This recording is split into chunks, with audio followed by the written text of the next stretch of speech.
It's a brand new week. I hope you're ready for it. If not, don't worry. We got you covered. We got your back. We got each other's backs, man. How are you, my friend? I'm fantastic, bro. Absolutely incredible. Had such a good weekend. Just came in from PE, Koge Community Municipality, and it was so much fun. And let me tell you, while I get ready to just get dressed to the nines, just pop your collar, man. Finish off the last minutes here. I've got to say thank you to Reno Steerman, all the way out from the Koge Municipality. He welcomed me, a serviceman, a policeman. He welcomed me into the community. He was so jovial. He was so happy. The men's are doing so many incredible things out there. So thank you. I just wanted to say that because I had an incredible time out there doing some fun things. Oh, I absolutely love that. Cannot wait to delve a little bit deeper. I think for a lot of us, it's that time of the year where we need these weekends now to recharge. We need the family connection. We need a little inspiration.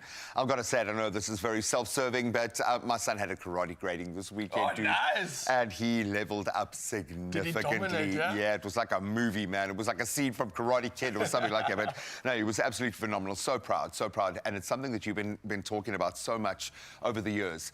There was nothing I could tell him that morning that would have made him better than the day he was before, how hard he had tried. His consistency every day, he was just amazing. Absolutely blew everyone away. You know what that reminds me of, a really incredible moment. I love hearing that because it literally says that every day presents a new opportunity to thrive, to slay, to take those obstacles that will be battling you and accomplish it. Get over the hurdle, and maybe Monday, like today, could be the start of that very day. So, wow, that is being said, I can't wait for the rest of the magic because, man, we've got so much to look forward to, especially when it comes to Mzansi. We've got to talk to the people, of course, and say good morning. Yeah, man, I would imagine to a lot of those we are saying good morning to some sore legs right now. Did you or someone you know take part in the Cape Town Cycle Tour?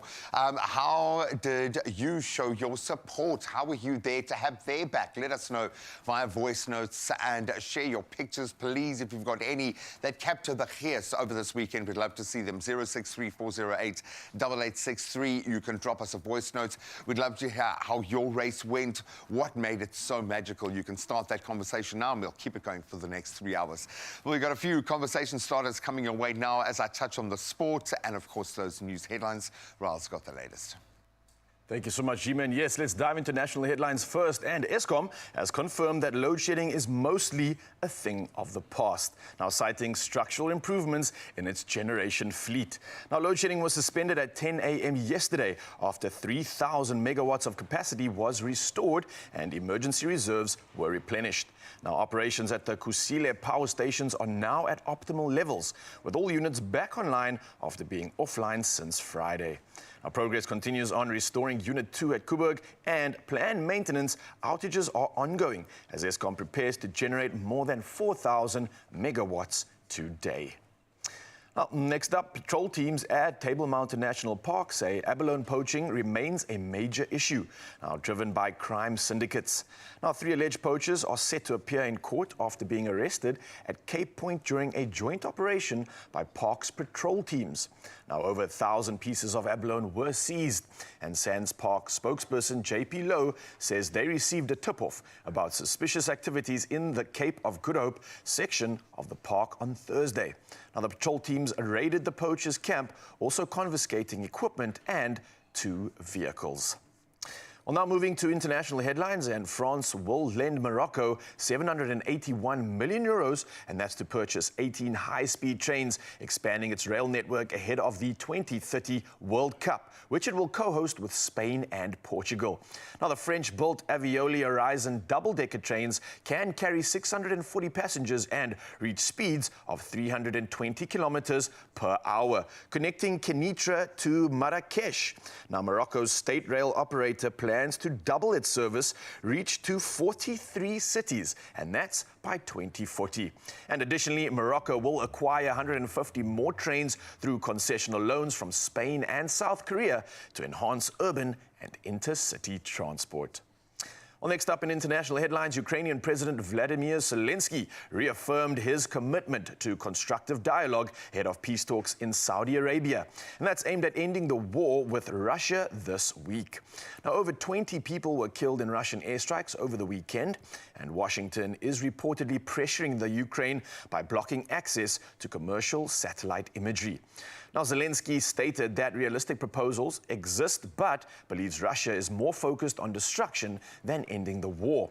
Now, U.S. Secretary of State Marco Rubio also stressed the need for all parties to work towards lasting peace.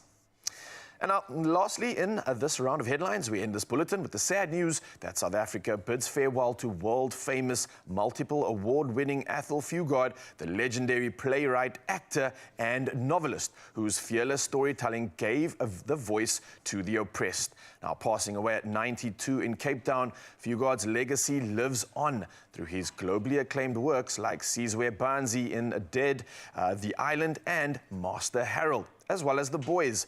Now, this all challenged apartheid and resonated worldwide. Now, his Oscar-winning Tsotsi and film roles cemented his artistic influence. And although he spent years teaching abroad, his heart remained in South Africa. And this is where his final performance graced the Market Theatre. Now, Fugard's words and wisdom endure, reminding us of the power of storytelling to inspire change. And I'm sure change was made this weekend when it comes to all things sport. And here's G-Man with the latest.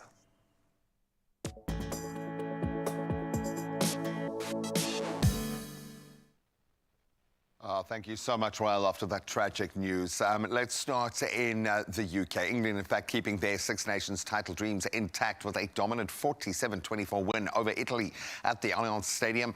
Tries from Tom Willis, Tommy Freeman and Ollie Sleetelholm securing the bonus point victory. Elsewhere, France, they were dominant, back to their best, beating Ireland 42-27.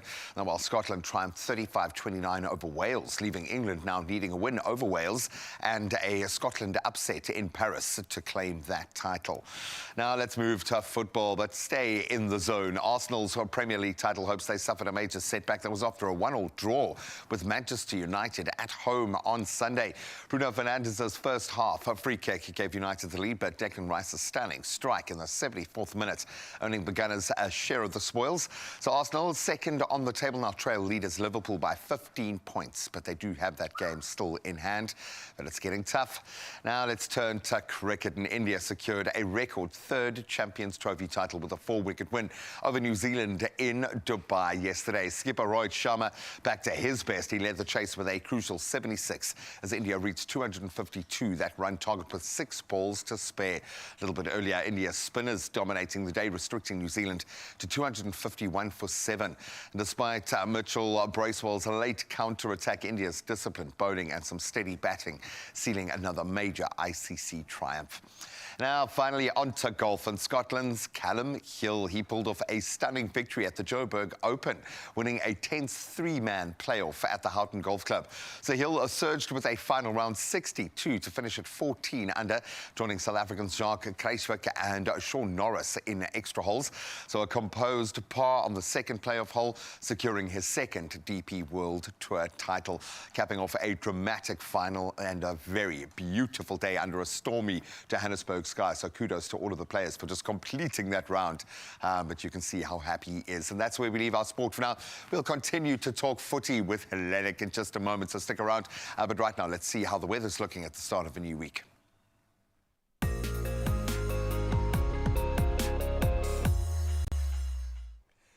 Thank you so much, G-Man. Yes, our first look at weather this morning. So the South African Weather Service has issued a yellow level 2 warning, and that's for severe thunderstorms with heavy downpours, and that's leading to localized flooding, damaging winds, excessive lightning, and small hail over parts of Mpumalanga, Limpopo, and KwaZulu-Natal. Now, the service also warns of extremely high fire danger in the northern parts of the Northern Cape. And in Cape Town, Mayoral Committee member JP Smith reports a significant rise in fires year on year. Now, to address this, the Metro Council has proposed increasing its annual budget, including more than 17 million rand to enhance fire and rescue services. Well, I can tell you that we definitely appreciate all those services, and we also appreciate what you send in when it comes to our sunrise view of the hour, and especially Eunice, all the way from Rand Park, who's done something amazing. Now, Eunice, I can't say thank you enough, because the colors in the shot are just incredible. We've got pinks, we've got oranges, we've got all the hues that we want for a beautiful day, and that's what it's about. So Randburg is looking exceptional. Thank you for sharing that view with us, and enjoy your 28 degrees Celsius weather today. And again, remind Mzansi, send your sunrise views to us. The number's 063-408-8863. We absolutely love it and appreciate it. And hopefully you can appreciate this as we send off the temperatures that you can expect on your side of town.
We love taking stock after a busy weekend, but we love even more throwing forward. And I think those who know will know the Bay Hill Cup, massive, massive privilege and quite a challenge just to get into it. Well, Hellenic FC are here. They've qualified, and we're going to find out what it means to the boys and their coach in just a moment. This is massive for players who are on an incredible arc already. So I got my bases covered. How are you feeling, my friend? Oh, I'm about to feel strong because we headed to the kitchen to do something special when it comes to nutrients. We're talking about spicy chickpea and avo. It's going to be on something delicious, and it is the perfect way to get those nutritional boxes ticked. So, Mzansi, the real question is, what are you waiting for? We've got Monday sorted, and you don't need to go anywhere. We'll see you straight after this.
It's my feel-good breakfast show.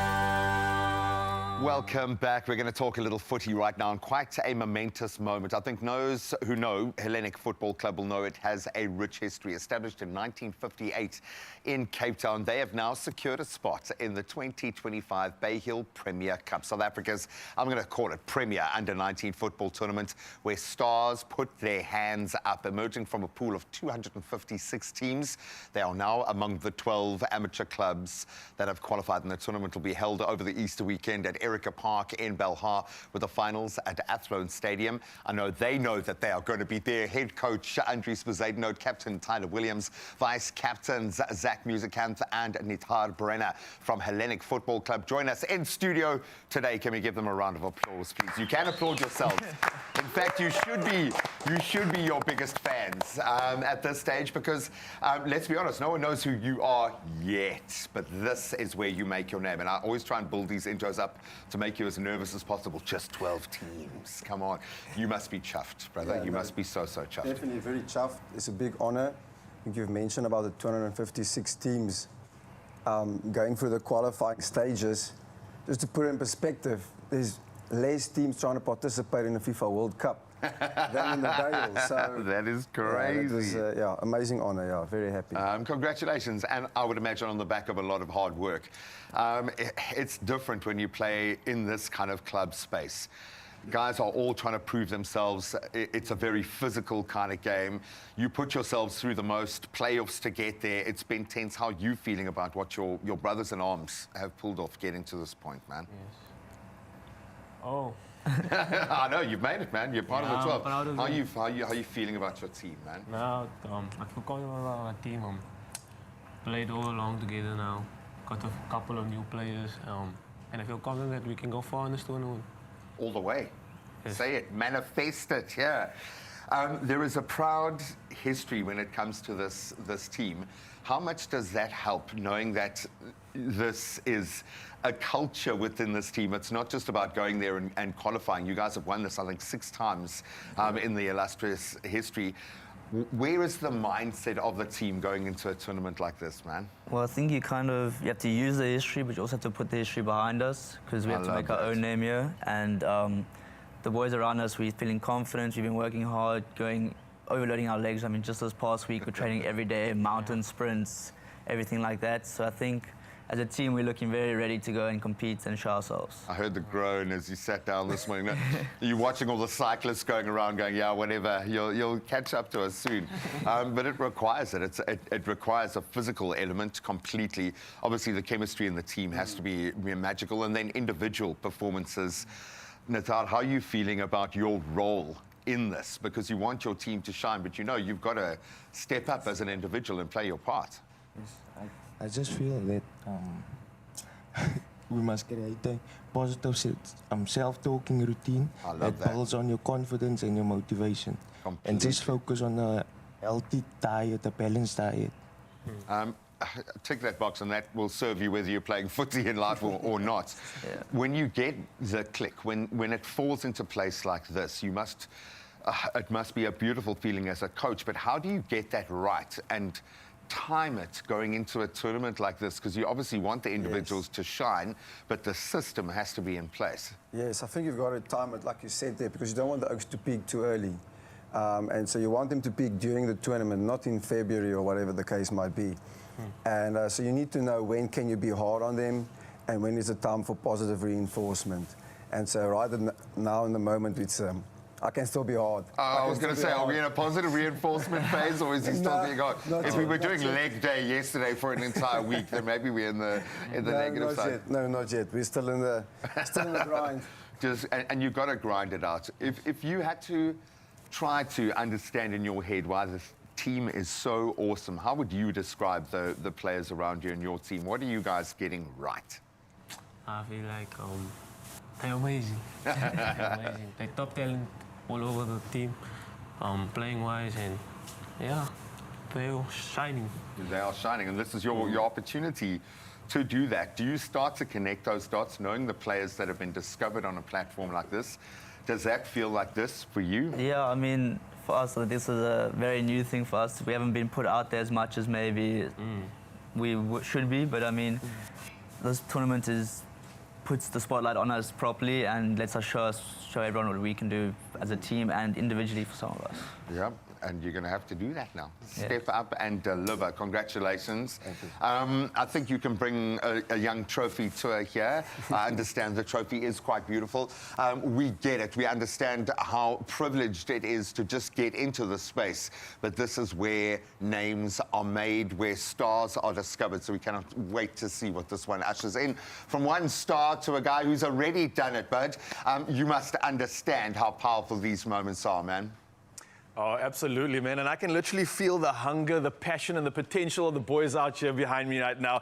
And let me tell you, Mzansi, you're looking at future superstars. So remember those names and remember the fact that we right here on your Feel Good Breakfast Show brought them to you first, all right? I hope they don't forget about us. But also don't forget about the opportunity that we bring you almost every single day. And that's the opportunity to make it rain lots of cash, especially for the month of March. And that's with a guaranteed 1 million rand in the daily Lotto jackpot. And that's up for grabs this Monday. So the question is, what are you waiting for? We want you to play with a you got 3 rand or more, and that's all you need in order to pay, play, and get involved in this one, because you can buy your tickets now in store on the nationallottery.co.za website, the mobile app, cell phone banking, or simply dial star 120 star 7529 hash and then follow the USSDs. Now we also put all these details on Expresso's social media pages, so you can go check it out right now and make today a big payday. But that's only if you play the Daily Lotto for a guaranteed 1 million rand jackpot today. So, Mzansi, get involved and play now. So,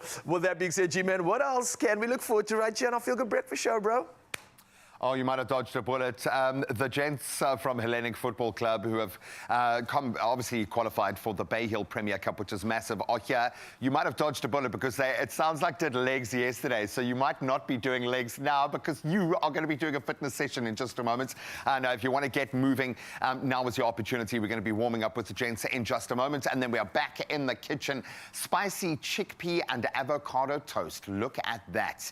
There's going to be crunch. There is going to be a little bit of heat and bucket loads of flavor. It looks exquisite. We love our avos around here. Stick around. We will give one to you after this. Only you can make my day.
It's my Feel Good Breakfast Show.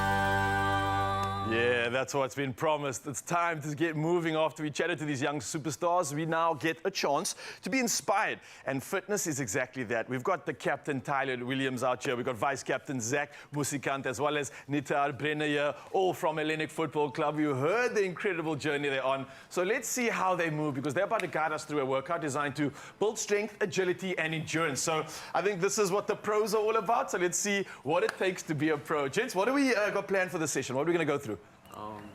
That's what we do on our warm-up before we play a match, and yeah, what we're going to do there. So this stops injuries, this builds resilience, this gets your mind prepped as well, kind of like a sort of system to get you switched on. Yes. Okay, cool. Can I join in with you? No I want to problem. see if I can match up with the pros here. This is maybe a reminder to you, Mzansi, as well. Get involved in this workout, have some fun, and see if you can warm yourself up for this Monday. All right, my man, I'm leaving it in your hands. Take it away. So we will open up the body, so yes. Yes. So this is hip flexors, quick feet, Yes. coordination. Opening up the body. All right. And again, this is, I feel like it's working the groin a bit as well. So Yes, the groin. preventing some injuries, I would imagine too. Yeah. After that, you'll kick out from the front. Okay. And a lot of speed here, a lot of vigor as well. How many sort of reps do you guys do of these? Or is it more than time? 10? Okay. 10 reps of each. And then imagine it's not just what you're going to showcase this morning, but you do quite a few exercises in total, right? And then after that, we'll do lunges. Okay, nice. Let's get it going, bro. Jumping lunges. Whoa. You're going to go straight to jumping lunges. Do you want to demo a jumping lunge before we show Mzansi what to do as well, all right? Okay, nice. Good control. All right, should we slot in, boys? Let's go. Yeah. All right, we're working. I love the fact that no one here is even breathing at all. It's like not even a challenge. Clearly, this is how the pros are staying fit and conditioned. And conditioned they are, because my legs are already burning. And I feel like they're just getting warmed up. You didn't feel that even? No. No. Okay. What's next, bro? You got anything else? Yeah. You gonna say something? So now I think this one's more for the technique of your running and your jumping. We're gonna do some ski jumps. So you're jumping side to side, you're going across. Jeez. Just Now, like hang on a second, bro. Like, if someone at home is just going to attempt this, they need to know exactly what to do. What are they activating here? What are you kind of working on? Legs? Yeah, it's your legs, it's your quads, your glutes, just getting your balance and you're finding your rhythm. And again, for a match, this makes sense because what, you got to dive, you got to reach, you got to try and defend the line. Yeah. You'd use a move like this, right? Yeah, it's also good for your knees because your knees are going to be bending out to get you strong. Ooh, okay. Be on the toes. Okay, that makes sense. Oh, so stay away from the heel as well. So Yes, must be up. working those stabilizers, building that integrity. You got some old knees, Mzansi, then maybe this is a great exercise for you as well. All right, we start with the right leg? Right side. Okay, let's go for it, man. Ooh, and a little bit of balance as well. Okay, I can see how this can burn after a couple reps. This is a great exercise as well in general, whether I think you're a football player or not. This is perfect for the knees, the legs, the quads, the calves. Woo, okay. Not even a ball here, and I'm feeling it, boys, but this is awesome stuff. I think there's a lot of quick feet sort of work that you guys need to do as well. Are those drills that you would incorporate before a match as well? Yes. You got any like weird ways of showing me any quick feet drills or any of those little like moves that you got? No? It's quite tough to do without like a ladder or something, but we of usually course. do a lot of small steps and side to side, but it's quite difficult to show now. And what's the importance of doing all this work before even, let's say, touching the ball? Because normally you would think, all right, we're going to play soccer, let's just get the ball and get warmed up. But it's more importance before even touching the ball, right? Is there a bigger reason behind that, maybe? No, I think it's important because all the muscles that you're going to use while you're playing, you have to activate first. Because if you're just going cold, you're going to get sore, you're going to get tired, it's not going to work for you. And then also, because it's a mental thing, if you're not conditioned, you can't play because you can't think. Yeah, that makes absolute sense. So let's talk about this because we don't always get this opportunity. We're warmed up, we've just dominated a match, you guys have taken the win, but we still got to protect the bodies. What do you do after a match? Is there any sort of warming down that happens, or you just go straight to the changing room and celebrate? I feel like the coach will give a brief talk of the game plan, and then that's cool us down and take note what the coach says, and from there we mentally focus and physically focused. All right, so that's kind of like a debrief, recalibrate, get up for the next day. I can't thank you guys enough again because you've been absolutely incredible. So thank you for sharing your talents with us, for putting all that hard work into your craft. And I know that if you carry on doing this and you can capitalize on consistency, we're going to be having you back, interviewing you about some mad championships that you all are winning. So for now, thank you again for sharing it with us. Mzansi, I hope you're warmed up and ready for the rest of Monday because we certainly are, especially when it comes to Hellenic Football Club. Booyah, baby. Nice stuff, boys. Thank you. Nithar, Tyler, Zach, remember those names. There is a reason why they're on your Feel Good Breakfast show this morning, because in a couple of years, we will be saying their name again. It's that kind of manifestation that I think is our lifeblood here. We absolutely love the fact that we get to plug into talent like that. Then, of course, you fast forward a few years and you might just be like Tyler Lang, who took himself, of course, the Cape Town Cycle Tour win this weekend. Absolutely massive. But it's not just the top elite pros. Those of us, the weekend warriors, also get out there to prove something to ourselves, and the city stands up. So we wanted to put it to you guys this morning. Did you or someone you know take part in this weekend's unbelievable Cape Town cycle tour? And how did you show your support? So many people have spoken about the difference, being that person who ran out with a boiled potato, a banana at just the right time. We want your comments this morning, 063-408-8863. So let's see what y'all are saying on the streets this morning. Mutiera saying, good morning. Expresso fam, right back at you. Have a WhatsApp group for Seniors Club, and one of our members participated. We all celebrated her by flooding the WhatsApp group with congratulations messages showing our support. That is community. They say it takes a village, and it really does in this case. You plug into you find your tribe. I think that's the best way to describe it. I love the fact that everyone is enhancing and getting people to move out there just by motivating. So we want to see how you did it, and if you did do it on the saddle this weekend, let us know. How did you get across the line? 063-408-8863. We'd love to hear from you. It's going to be one of those kind of motivational Monday mornings this morning to get you moving if you haven't started already, and no challenge is too big. On the other side of a quick break, we are going to inspire you even further. Yes, we're going to be back in the kitchen in just a moment. We're going to be bringing you, as I said, an exclusive with Tyler, who took the Cape Town cycle tour, and then Training Portal, an incredible new plugin that empowers disabled learners through education, offering a platform that just hasn't existed in this country before. And we're going to plug into the source in just a moment. That is going to inspire you soon now. Only you can make my day.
Yes, good morning, Mzansi. It is Monday and it is a beautiful time to be alive because we are diving into incredible conversation right here on your Feel Good Breakfast Show. And especially when it comes to accessing education and especially the access to education and employment, which remains a challenge for many disabled individuals. But listen to this, Training Portal, and remember this name, it is changing all of this. Now it's led by Anton Wallman, Head of Academics, and the program provides accredited training and skills development designed with accessibility at its core. Now, Anton himself is a former military commander turned advocate, and he's bringing lived experience to his leadership, ensuring that the disabled learners are not only included, but truly empowered for the workforce.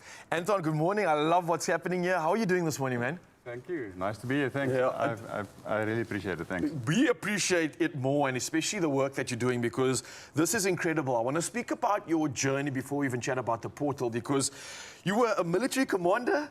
No, not really a commander, but I was in the Defence Force since 1991 up till 2003. Okay. I was always involved with training, and that's where my passion is. And I think the Defence Force taught you a lot of things. You know, they help you to become a man, if I can say it like that. Definitely, it's a... So, yeah, I think the fundamentals, obviously, is like discipline and time management and project management and to plan. You know, if you fail to plan, you plan to fail. Failure to prepare is preparing to fail. I love that. That's Yeah. it.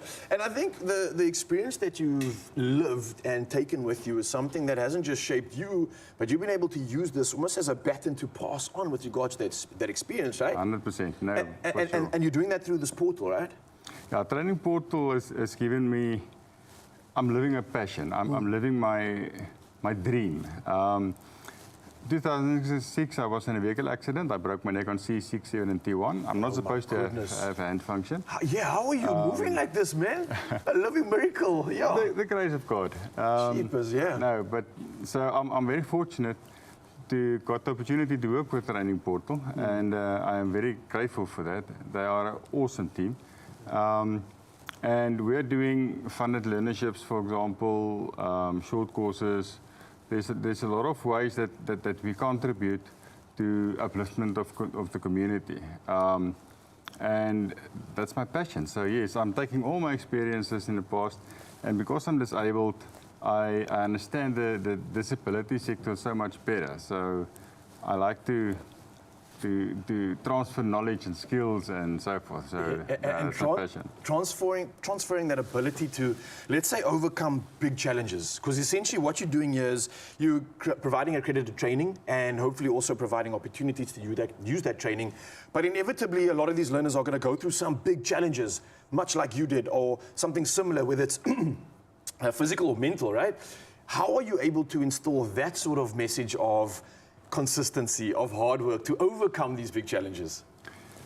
Yeah, I think for everybody it's a personal thing. It's making a decision, a conscious decision, and then stick with it and do that. But for us, there's different types of challenges, and there's different types of disabilities. And if I can just emphasize one or two small little things, but challenges that for people that's in a wheelchair, for example, that's coming in a rural area, they need to be able to travel to get to the class to do their training or to get to the workplace and so forth. But what the people don't understand is it's not as easy as just getting to a taxi or getting to public transport. That person needs to pay for himself now. If he needs some assistance, he needs to pay for his carer. And some of the public people are charging them an extra seat because their wheelchair is taking up some space. So it's small little challenges, but I mean, it's difficult. I'm getting in my car and I go to work or I do anything I want, but it's not so easy for those people. So challenges, there's plenty, but and I think you mentioned these challenges, and something that if you don't go through it, you'll never understand it. So with the program itself, what you're doing is essentially creating awareness, right? Providing these opportunities to train, but how can we maybe get involved in assisting this? What else could you need in order to uplift this program, accelerate the success of it, and how can people maybe get involved? I think that there's a lot of ways that they can do it. But obviously, one of the biggest challenges in South Africa is financial constraints for people living with disabilities. And obviously, for us to be able to give them education, we need funding, obviously. And this is not a cheap initiative, right? Unfortunately, to educate somebody and upskill them, yeah. But so yeah, we have a lot of clients that do sponsor, for example, the learnerships or bursaries or programs, and that is where we get our funding, and it's also beneficial for them because they can also get some financial incentives and so forth, and claim back for taxes and. Okay, because of the fact that this is obviously accredited and allowing that leverage. With you being someone that's involved in the program, what changes have you seen this program offer some of these students? Have you seen a shift in mindset physically and mentally? I would say that is one of the most important points what I'm doing is because of, yes, they are disabled and yes, they have some challenges. It's not only physical disabled and people and so forth. Some people have speech impairment, and then the public thinks that these people have lesser intelligence or something like that. Yeah, silly assumptions. People judge a book by the cover, but I think the biggest change and the biggest satisfactory that I get out of my job is to see when you instill some skills and transfer of knowledge, and that person, you can see that a light bulb comes on in his mind and he understands something. And to give them then opportunities to enter the workforce. There's a lot of disabled people that are so eager and they are positive and they want and they are driving because they never had these opportunities. And now we're giving them opportunity to get a qualification, and maybe to enter the workforce. You're literally changing lives, man. This is insane. It's amazing when you see that person lighting up of the opportunity that he can get. And I think that is the passion. Well, Anton, I can't be more grateful for the lived experience you went through and how you were able to turn that around into something that's absolutely so impactful in a positive way, and you're doing some great work. So thank you. We truly appreciate you. And a reminder to you, Mzansi, I think this is all about inclusivity. So if you want to get involved, if you want to shape the future, if you want to be a part of this incredible organization, head over to www.trainingportal.co.za. There's incredible opportunities, incredible initiatives, and something waiting especially for you. So go check it out and go make some impactful changes. Oh, I absolutely loved it. If I think of my career, some of the highest performing and delivering individuals in this country, within our economy, sit within this lane. They need access. Absolutely love what Anton is doing. I think we're going to be okay. Absolutely love that. Let's continue on that buzz right now. And I think Kyle must be buzzing because he lived every car lover's dream at the 2025 Absa Cars.co.za Awards. It's a big one.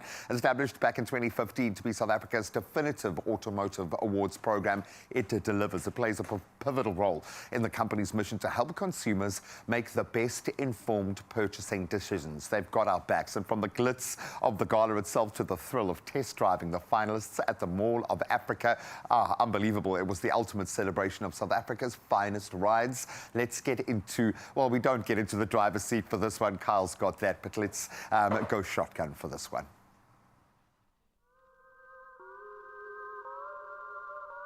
And we're live at the 2025 Cars.co.za Consumer Awards, where Absa is driving financial change, all while showcasing the very best of South African motoring. My feel-good family, the energy here is electric. Winners are being announced, car lovers are talking to experts, and the finalist roadshow kicks off right here at Mall of Africa.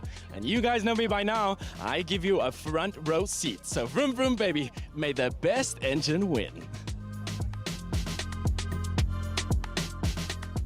Fire dancers, we have acrobats, and let me tell you, people showed up to the nines. Even all the people that worked for the different dealerships, everyone came up here to the black tie event, and it was a night to remember. Reflecting on what the Consumer Awards are right now, you must be really proud, right? We're very proud to be part of this event, but it's also about choice and providing consumers and new car buyers and car enthusiasts the opportunity to engage with the product. 13 categories, 39 finalists, amazing cars that caters for every single consumer need in South Africa, from the new buyer that wants something to just get them from point A to B, to a family looking for a little bit of space, safety, to the petrol heads that's looking for that extra little bit of power and speed. One thing I think I've realized over the year, there's been massive key trends in the automotive industry. How has that influenced your judging selection for tonight? Look, it's not much of how it influenced, but it's the cars that are brought onto us for judging. Cross SUVs are a big thing. The double cab or leisure cab category, very big. And I think specifically those categories talk about how proudly South African we are. Because 7-8 years ago, people were buying sedans, people were buying hot hatches, but those are like a dying breed now. People are caring about cross SUVs, they're caring about double cab buckies, and also the entry-level car, or the lower category, you could say. That's also a category that everybody looks at, because more and more South Africans are looking at buying cars. And you look at what is the cheapest or safest and best car to get in, and you look at bang for your buck. Such a massive win, executive SUV winner, BMW Group South Africa. What does this mean for your brand? Really proud of the whole 5,000 of our team. So we have Plant Roslin that builds this car. We have the National Sales Company, Financial Services that produces amazing, attractive offers for this car. And we have the BMW IT Hub. So in conclusion, I mean, it's a big company for a big award. If you see the winners tonight, they are beautiful cars that provide everything that a consumer wants in a vehicle, but it's also, you know, serving our environment. And what a exciting development this is for the automotive industry in South Africa. Very exciting times indeed.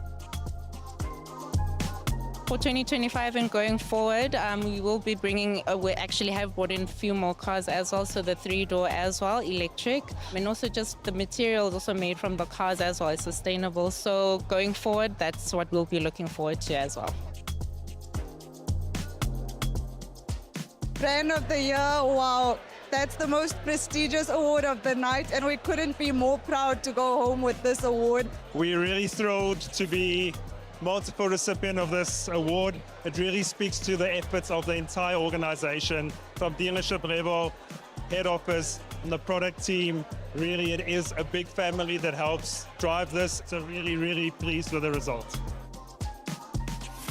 And that's a wrap on the 2025 Cars.co.za Consumer Awards, where we saw Absa really drive financial empowerment, all while showcasing the very best of South African motoring. And you know me, my feel-good family, I always give you a front row seat. Good night. We love you, but we also hate you just a little bit. Just a little bit, man. Absolutely love that. And I like these full circle moments. You know me. I love it when, yes, we're servicing kind of the top end of the market and we can dream, and all us petrol heads and EV heads can absolutely revel in that. But it's also about what the consumer gets out of their car, their value, and us being able to make the right kind of choices. So, yeah, thank you for putting your money where your mouth is. And thank you to Carl for bringing all that magic Don't thank him. to our screens. Come on, man. I got to say something nice. I know we're jealous, but you did it. It's still a job, and I can't thank you enough. So here's to riding Suzuki's and creating a more beautiful memories.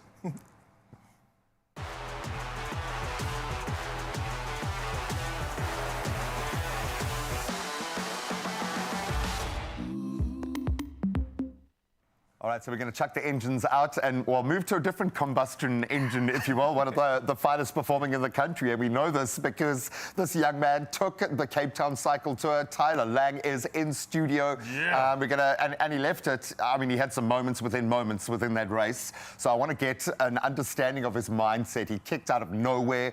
Unbelievable performance against some of the best in the world. And like record-breaking stuff at that too. Fast. Unbelievable. Now, here's another record of a different kind. I think it's a decade-long record, and this is Granddad's Army doing something incredible. It's a memorial ride that's we're wanting to get involved in. I mean, look at that. Stellar peeps just doing the most when it comes to incredible things. So you, Mzansi, don't need to go anywhere. Great conversation is happening around the corner.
It's my feel-good breakfast show.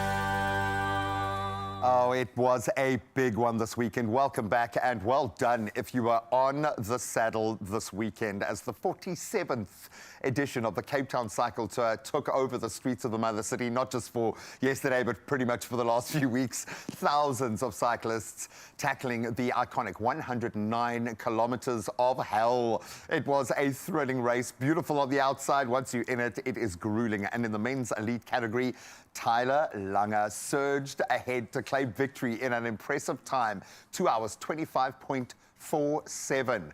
Oh, he outpaced a very competitive field to take top honors in the world's largest timed cycling event. Can we give the young man a massive round of applause? Oh, that actually even sounded like a live studio audience, so we don't have one, buddy. You must be feeling it. How are you feeling, dude? No, yeah, really good. Thanks for having me. No, super, super good. It was a crazy day. Didn't quite think that was going to happen, but yeah.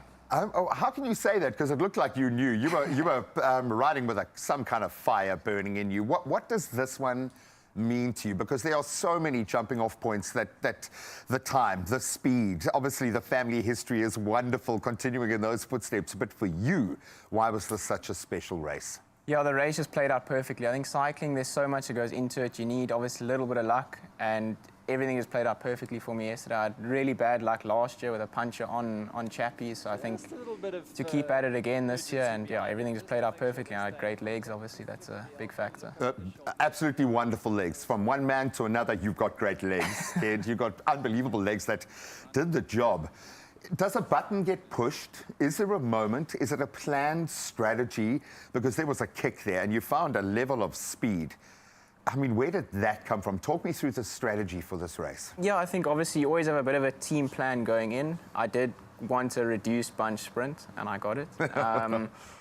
I knew obviously out of Tour Cap this week, I had picked up 2 stage wins before the cycle tour, and it was all group finishes, so I knew I was probably one of the fastest guys there. So yeah, the confidence was obviously high coming into the sprint. And yeah, once I opened up, got a really good wheel and just had to come around the rest. So just seal the deal. When you start finding moments like this and a pace like this, you've got to feel pretty world class. Do you find yourself drifting towards, hang on a minute, I'm finding another gear here, this is another door opening for me? Because I can feel the doors now starting to open ahead of something like this. It's going to open up massive opportunities for you. Do you start to feel like a different athlete when you achieve things like this? Yeah, for sure. I think also, like I said, with the week I had, with good results, I mean, 3 wins in 1 week. It's a trajectory, yeah. Exactly, yeah. So it gives you a bit of confidence as well. I mean, if you had just picked up 1 win out of nowhere, it's always a bit like, hey, what, did I get a bit lucky? I had a good day, yeah. But I think with a good week, it also shows I just had really good form. And obviously, I'm still young. I mean, each year I just get stronger and stronger. So to see how your body's changing and adapting, so yeah. Yeah, and as the mind gets stronger, how much more control over that body you have in those crunch moments. And I think in cycling, it's a balance you're always going to have because you're always pushing through a boundary that you possibly didn't encounter or have never encountered before. Yeah. Are you the man of the house now? Have you finally, or are you going to need 3 of these, maybe back to back before you continue? How does your dad, obviously a proud winner himself, how is he feeling about what you've achieved? Yeah, it was super special. I mean, 15 years ago, I watched him beat Lance Armstrong to the title. Get out of here, man. Get out. I actually saw a picture yesterday with me with a podium, flowers. I must have been 6 or 7. And yeah, super special to get my own yesterday. But yeah, I think obviously he's got 3 titles, so I still got 2 to go to equal. But yeah, I mean, to take the record as well was super special. Obviously, you don't really look at the time while you're racing. It's kind of afterwards you have a look. But yeah, conditions yesterday were, you don't get much better. And I knew that when we woke up and it wasn't too hot, everything just fell into place. When you see your city, because there must be something special about doing this and achieving something like this, yes, from the familial side, but to see your country and your city around you represented like this, what does it feel like to be on that road in this particular race? No, it's super special. I mean, when you're on the start line with the national anthem and it's pitch black when you start, which is always a bit of a weird feeling, and then, yeah, obviously sunrise, and you race on roads you are normally super busy and you aren't allowed to ride on. It's so mine. Once a year it's shut down just for us, which is super cool, and you can just, yeah, have the whole road, which is amazing. And yeah, such amazing. I mean, I know pros always say, oh, you don't really look at the views, but it was super special. You do kind of have a take-in moment, so it was a, yeah, really amazing day. I love it, man. I would imagine it is such a strict regime getting up into this point. Once you've won it, do you go back to, do you like treat yourself to a 5-egg English breakfast? How does your nutrition look in that build-up to, and then once you've done it, do you give yourself a bit of a reprieve afterwards, or is it back on the bike? It's always a weird one because you have such good fitness and form, you actually don't want to lose You don't it. need it, You're yeah. going so well, you actually don't want to lose it. But of course, you need to also mentally switch off. It's a big focus. I would say, I mean, cycling to me is probably more 70% mental. For sure. It's a huge mental game. So yeah, the switch off time actually mentally, just to chill, maybe even just go for an easy ride, not have to look at what power you're doing and numbers and things like that. Just enjoy it, soak it up, yeah. And exactly like you said, not stare at nutrition for too much. I mean, the previous week was a big one. Were there moments where you felt like, hang on a minute, this isn't, what was the biggest challenge in the race itself? Because there's got to be a few moments when you talk about that mental strength where you're like, okay, I've got to find another gear that I don't have. Yeah, I think the weird one is actually your first 20, it might not be the hardest for your top favorites, but it's always tricky to stay out of the, as we call it, the rubbish in the race, like all the craziness that goes on because everybody's so nervous. He's not talking about a person, he's talking about the situation, okay? So, yeah, just to, I mean, it's like a washing machine effect in For that bunch. sure. It's crazy. So just to keep yourself upright, obviously, as a main one. Everybody always thinks about your finishing plan, but first you got to get there to deliver. For sure. So I think, yeah, your nerves and everything, everybody's super nervous. So just to keep it upright and first get through the first 20, 30K and let everybody just calm down. For sure. And then you kind of start racing. Find your rhythm. Yeah. I'm going to ask you this because we've got you here, and I know you're going to probably get busier and busier as you move on, but a lot of cyclists, this event brings that out, that for the older, the delusions of grandeur, for the younger, an opportunity now to start connecting the dots. So what was the advice that made the difference for you, speaking to young cyclists specifically, wanting to find the level that you're unlocking now? Yeah, I think it's actually quite a common thing a lot of people say, but talent only really gets you so far. I think I'm lucky with my dad to have learned a lot and kind of followed what he did. But at the end of the day, it's big training miles. So it's hard work. It's not too easy, but yeah, it's also, like I said, mentally it's a big game. So just to stay dialed and also keep on and off time the bike, also very important. For sure. So you have your serious time, but also your switch off time. Yeah, set those boundaries. We're going to give you today is a switch off day, buddy. Just today, till 12 o'clock, then you can get back on the bike. Couldn't be more proud of you, my friend. It's unbelievable to see such a young man now speaking with such maturity, but I know you have got those miles under the belt, so there is a reason why you've achieved it. So congratulations. Enjoy it, man. No, thanks, and yeah, thanks for having me. We'll help him up off the couch. Now, the crazy thing is he could probably do it all over again today. It's that kind of consistency that I think is most vitally important. I'm going to say well done to you and to the Mother City, who also put her hand up this weekend. Thank you for being such a gracious host. Well done. Yeah, well done indeed. And while Tyler jumps on his bike and cycles back home, it's time for official duties once again. It's just gone on the hour and starting with national headlines. Now, KwaZulu-Natal Health Department has reassured the public that there is no severe shortage of snake anti-venom in the province. Now, concerns arose after reports suggested that the National Health Laboratories Service has stopped production for now, sparking fears during the active snake season. Now, department spokesperson Ntokozo Mapisa confirmed that public hospitals are required to stock antivenom and that current supplies are sufficient. Now, South Africa records 4,000 snake bites annually, with fatalities ranging from 12 to 24. Now, others that are suffering are also including severe injuries, including amputations. Well, next up in national headlines, Eskom has confirmed that load shedding is mostly a thing of the past, citing structural improvements in its generation fleet. Now, load shedding was suspended at 10 a.m. yesterday after 3,000 megawatts of capacity was restored and emergency reserves were replenished. Now, operations at the Kusile power station are now at optimal levels, with all units back online after being offline since Friday. Now, progress continues on restoring Unit 2 at Kuburg, and planned maintenance outages are ongoing as Eskom prepares to generate more than 4,000 megawatts, taking place today. Now, moving over to international headlines, and Israel has halted Gaza's electricity supply, and that's to pressure Hamas into releasing hostages. Now, this move follows Israel's blockade of aid and comes as fragile truce talks continue. Now, Hamas calls for a second phase of the ceasefire, brokered by the US, Qatar, and Egypt, while Israel seeks to extend phase 1. Now, Energy Minister Eli Cohen confirmed the power cut, vowing to use all means to secure hostages' release and eliminate Hamas from Gaza. Now, meanwhile, European leaders support the Arab reconstruction plan for Gaza, which has been rejected by the US and Israel. Now, next up, France will be leading Morocco and lending Morocco 781 million euros, and that's to purchase 18 high-speed trains, expanding its rail network ahead of the 2030 World Cup, which it will co-host with Spain and Portugal. Now, the French-built Avioli Horizon double-decker trains can carry 640 passengers and reach speeds of 320 kilometers per hour, connecting Kenitra to Marrakesh. Now, Morocco's state rail operators plan to double its service, and that's to reach 43 cities by 2040. And additionally, Morocco will acquire 150 more trains through concessional loans from Spain and South Korea to enhance urban and intercity transport. Now, next up, in an unlikely twist, sheep are becoming unsung heroes in the American solar industry. Yep, you heard correctly. Now, as farmers turn to solar grazing, these woolly workers are helping maintain solar farms, improve soil quality, and keep the grass under control, all while reducing flooding and fire hazards. Now, the practice, known as agrivoltaics, is creating a win-win situation for both the environment and farmers.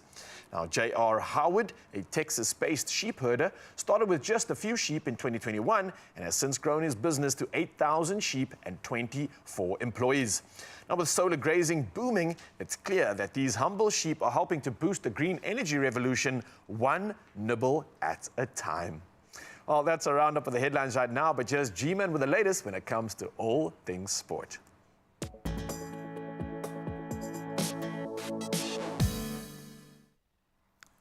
Oh, the Six Nations threw it at us this weekend. England kept their Six Nations title dreams intact with a dominant 47-24 win over Italy. That was at the Allianz Stadium. That was expected. We saw tries from Tom Willis, Tommy Freeman and Oni Slightholm securing the bonus point victory there. But then elsewhere, France beat Ireland 42-27. Absolute dominance there, while Scotland, they triumphed 35-29 over Wales. So this means that England need a win over Wales and then Scotland to upset things in Paris to claim that title. So there is still an outside chance. Now we turn to football, and Arsenal's Premier League title hopes a little less likely now. They suffered a setback after a 1-1 draw with Man United. That was at home yesterday. Bruno Fernandes's first half free kick giving United the lead, but then Declan Rice's stunning strike in the 74th minute earned the Gunners a share of the spoils. So Arsenal now second on the table, trailing leaders Liverpool by 15 points with a game in hand.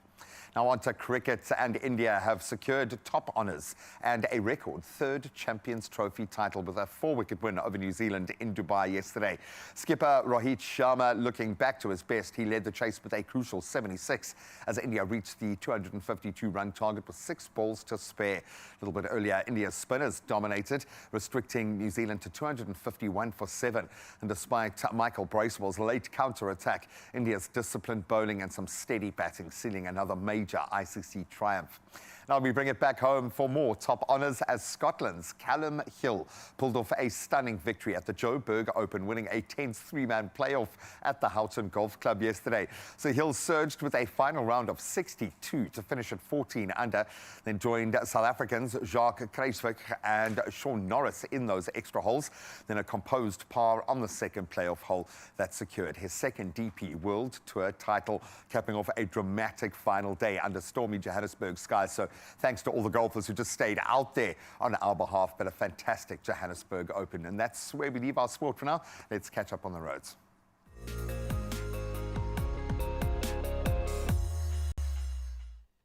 Thank you so much, G-Man. Yes, let's see how we can assist you when it comes to the road. And we're starting off in Cape Town, Mowbray. Now, there's been an accident on the N2 outbound, and that's after Rapenburg Road, which is affecting the left shoulder. Now, emergency services are on the scene, so please exercise extra caution when passing by. We're going to stick to Cape Town and move to Bellville now, where traffic is extremely slow-moving and is caused by congestion on the N1 inbound at Durban Road. Now, as a result, delays are expected, so please do add additional travel time to your morning route. Now, from the road to the sky, let's find out now what's happening in the world of weather.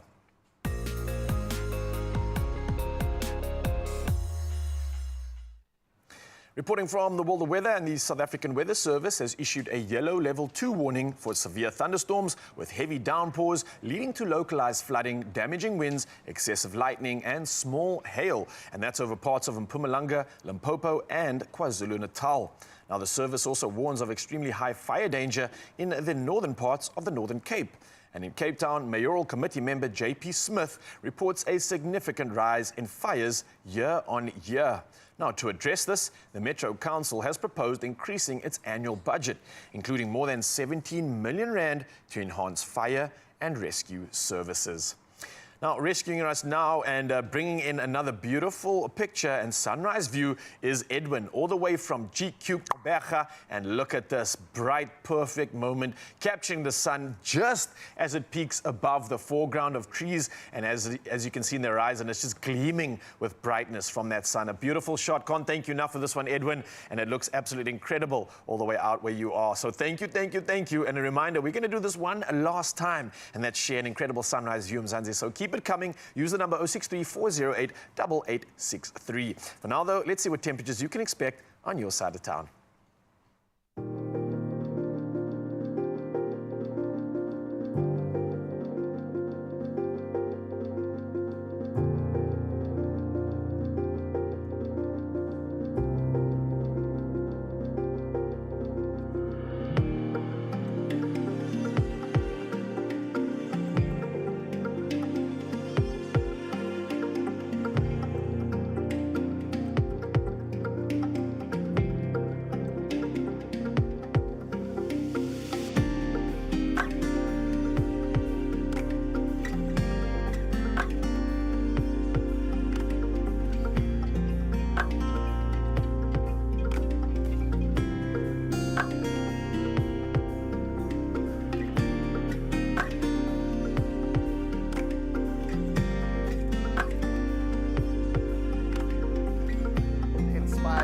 Get out there and chew up the miles. Hopefully people have been inspired to move, and if that's not enough to get you out there, maybe an introduction to Granddad's Army. Absolutely love it. Their memorial ride has been going for a decade, Sure. and we're going to find out what makes them so special. That's impressive. 10 years of Very doing cool. incredible things, and we get to find out exactly why and what has fueled them. And speaking of fuel, we'll definitely head into the kitchen very soon, so don't worry, we're not going to keep you hungry this morning. Lots of inspiration to come in just a bit, so clearly you don't need to go anywhere at all. The deliciousness will continue.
It's my feel-good breakfast show. Yes, Mzansi, welcome back. It's your Feel Good Breakfast Show, opening up right here on S3, and let's dive into some incredible and inspirational conversation right now. We're talking about the Granddad's Army Memorial Ride. Now, this is an annual cycling event organized by the Ayabantwana Trust, and it's to support children's surgical care in Eastern Cape government hospitals. Now, the 2025 edition marks its 10th anniversary, and they've been celebrating a decade of dedication and community involvement. And since its inception, the ride has actually raised an incredible 3.5 million rand. You are hearing correctly. So impact on another level. And with this year's edition alone surpassing its 400,000 rand goal to reach 550,000 rand, all contributing to essential pediatric surgical services. So we've got Dr. Pierre Mouton in the building, general surgeon, trustee on the Ayabantwana Trust, and cyclist in the Granddad's Armies, joining us in studio to chat about this absolutely amazing initiative. Doc, man, I got to shake your hand. This is absolutely incredible stuff. How are you doing? Good yourself. Thank you so much for having us. I noticed as you shook my hand, I saw the beautiful cycling tan there. Yes. Well played. So you put the miles in, right? Definitely. Talk to me about what's happening here. In the last 10 days, you guys have been doing some incredible stuff here. The amount of money you raised, that is insane. But what exactly is this ride all about? How did it evolve from its start in the very humble beginning? Yes, so we are the Granddad's Memorial Army Ride. It was started by 7 or actually 6 Granddads about 10 years ago. Okay, I was going to wonder where the name comes from. They were Granddads, and unfortunately they lost a friend in a cycling accident. Okay. And so they decided in memory of this friend, they would cycle down from Cape Town to that stage to Stellenbosch, and then also raise funds for the Ayabantwana Trust, which is a trust that provides funding for essential equipment for the pediatric surgery departments of the state hospitals in East London. Yes, and that's grown over the 10 years. This year we were 42 cyclists that completed it over 5 days. Nice. And raised good funds. And good funds. These are incredible funds, man. You had a goal of, I think it was 400,000, but you reached 550,000. Yes. This is huge. Obviously, a big success when it comes to the impact you're creating. But what does this mean for the trust, especially for those children, especially that I think the trust is supporting, right? Yes, definitely. So, the Ayabantwana Trust, as I mentioned, every year we get a sort of a wish list from the pediatric surgery department, and they list sort of essential equipment that they need. That will, of course, change children's lives and the way we treat them, and it impacts on their lives. And this year they asked for what we call a flexible gastroscope. So it's a camera, surgical equipment that they use to investigate and also treat upper gastrointestinal diseases. And yes, and this costs about 830,000 rand. Jeepers. So we sort of put a benchmark for ourselves of about 400,000 rand, and yes, we were luckily with all our donations and sponsors and all the hard work, we reached over 550,000 rand for this equipment, and we've actually purchased it, and we'll probably deliver or hand it over to the department in the next week or two.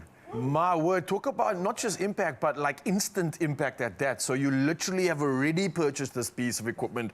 We'll see it in that hospital in the next few weeks operating as well? Definitely, yes. Come on now, man. This is awesome stuff. This is incredible. What does this cycling race actually entail, though? Because you mentioned it takes place over 5 days. Yes. I see the fresh tan there. So when did you complete this? So we finished yesterday with the Cape Town cycle tour. Okay. We arrived in Cape Town on Thursday. So it's a 5-day trek. We start in East London, and we sort of we have 3 teams: the Army, Air Force, and the Navy, and we sort of leapfrog each other to complete the set amount of kilometers per day. Each cyclist doing 100 k's a day. We go through Craddock, Willamore, Monticke, and then end up in Cape Town 2 days before the Cape Town cycle tour. And then the Cape Town cycle tour is sort of the cherry on the cake.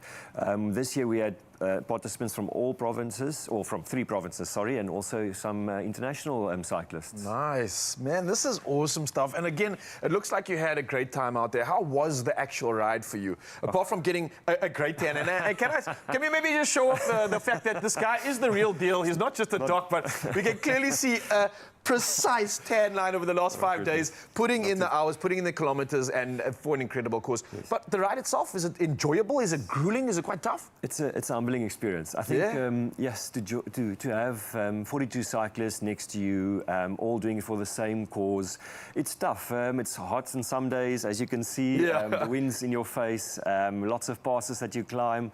And it creates such a lot of camaraderie, and you know, everyone that's there is actually there for the same cause. Yeah. And it's also a celebration of the beauty, nature, and of cycling, of course.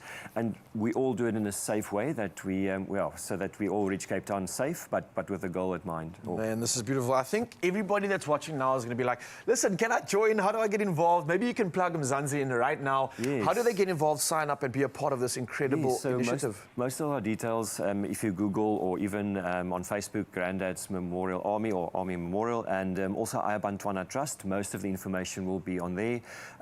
Yes, and we of course we try and keep the groups not too big because it becomes logistically a bit difficult. But yes, there's always space for more entrants and for more donations. So the more the merrier. Dr. Muton, I can't thank you enough for being a part of this incredible initiative. You literally are saving lives, empowering so many institutions, and that's thanks to the hard work and the tan lines that you put in over the last 5 days. So enjoy the rest. You've definitely earned it before you head back home. And I think that's just absolutely what it is about. Great conversation, impactful, and another reason for you, Mzansi, to get involved in this one. Now, from those beautiful wide open spaces, let's get into your space and get creative. Grab your brushes, roll up your sleeves. Handy Heroes is back, and this time the experts at BuildMat in Welkom in the Free State are showing you why preparation is everything. They've got some amazing pro painting tips and some very smart DIY tricks to help you get the perfect finish every time.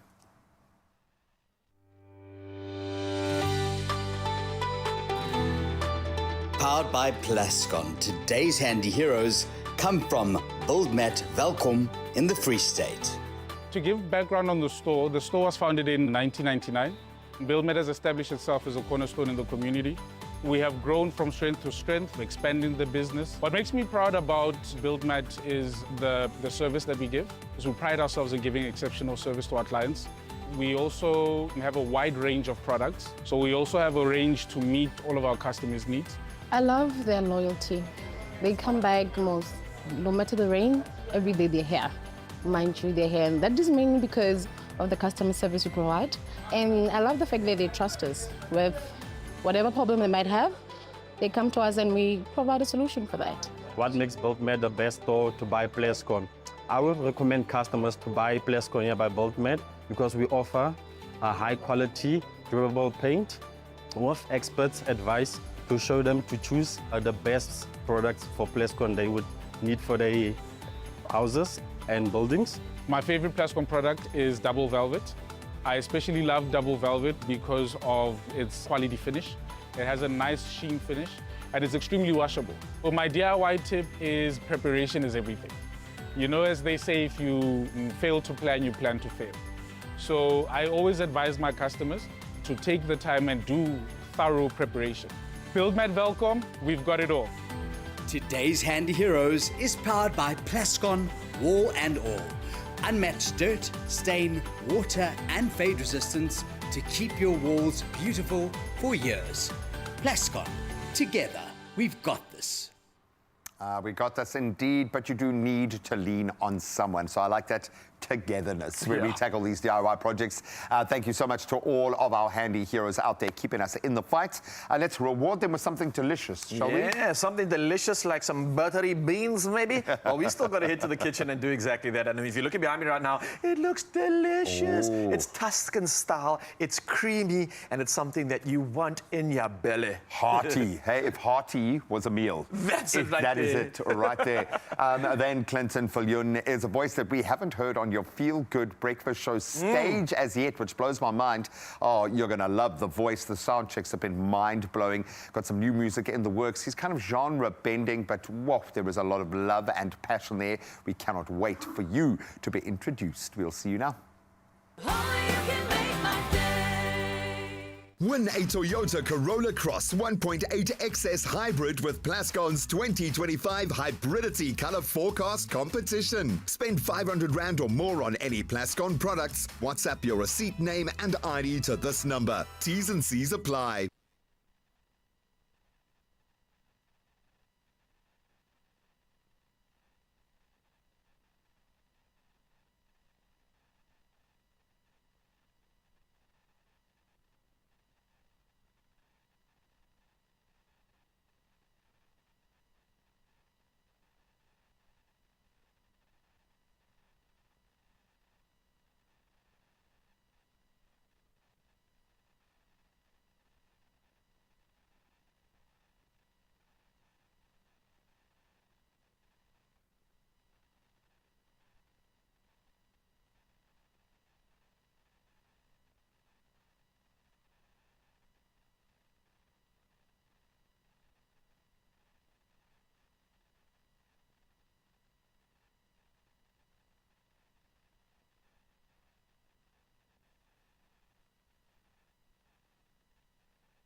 It's my feel-good breakfast show.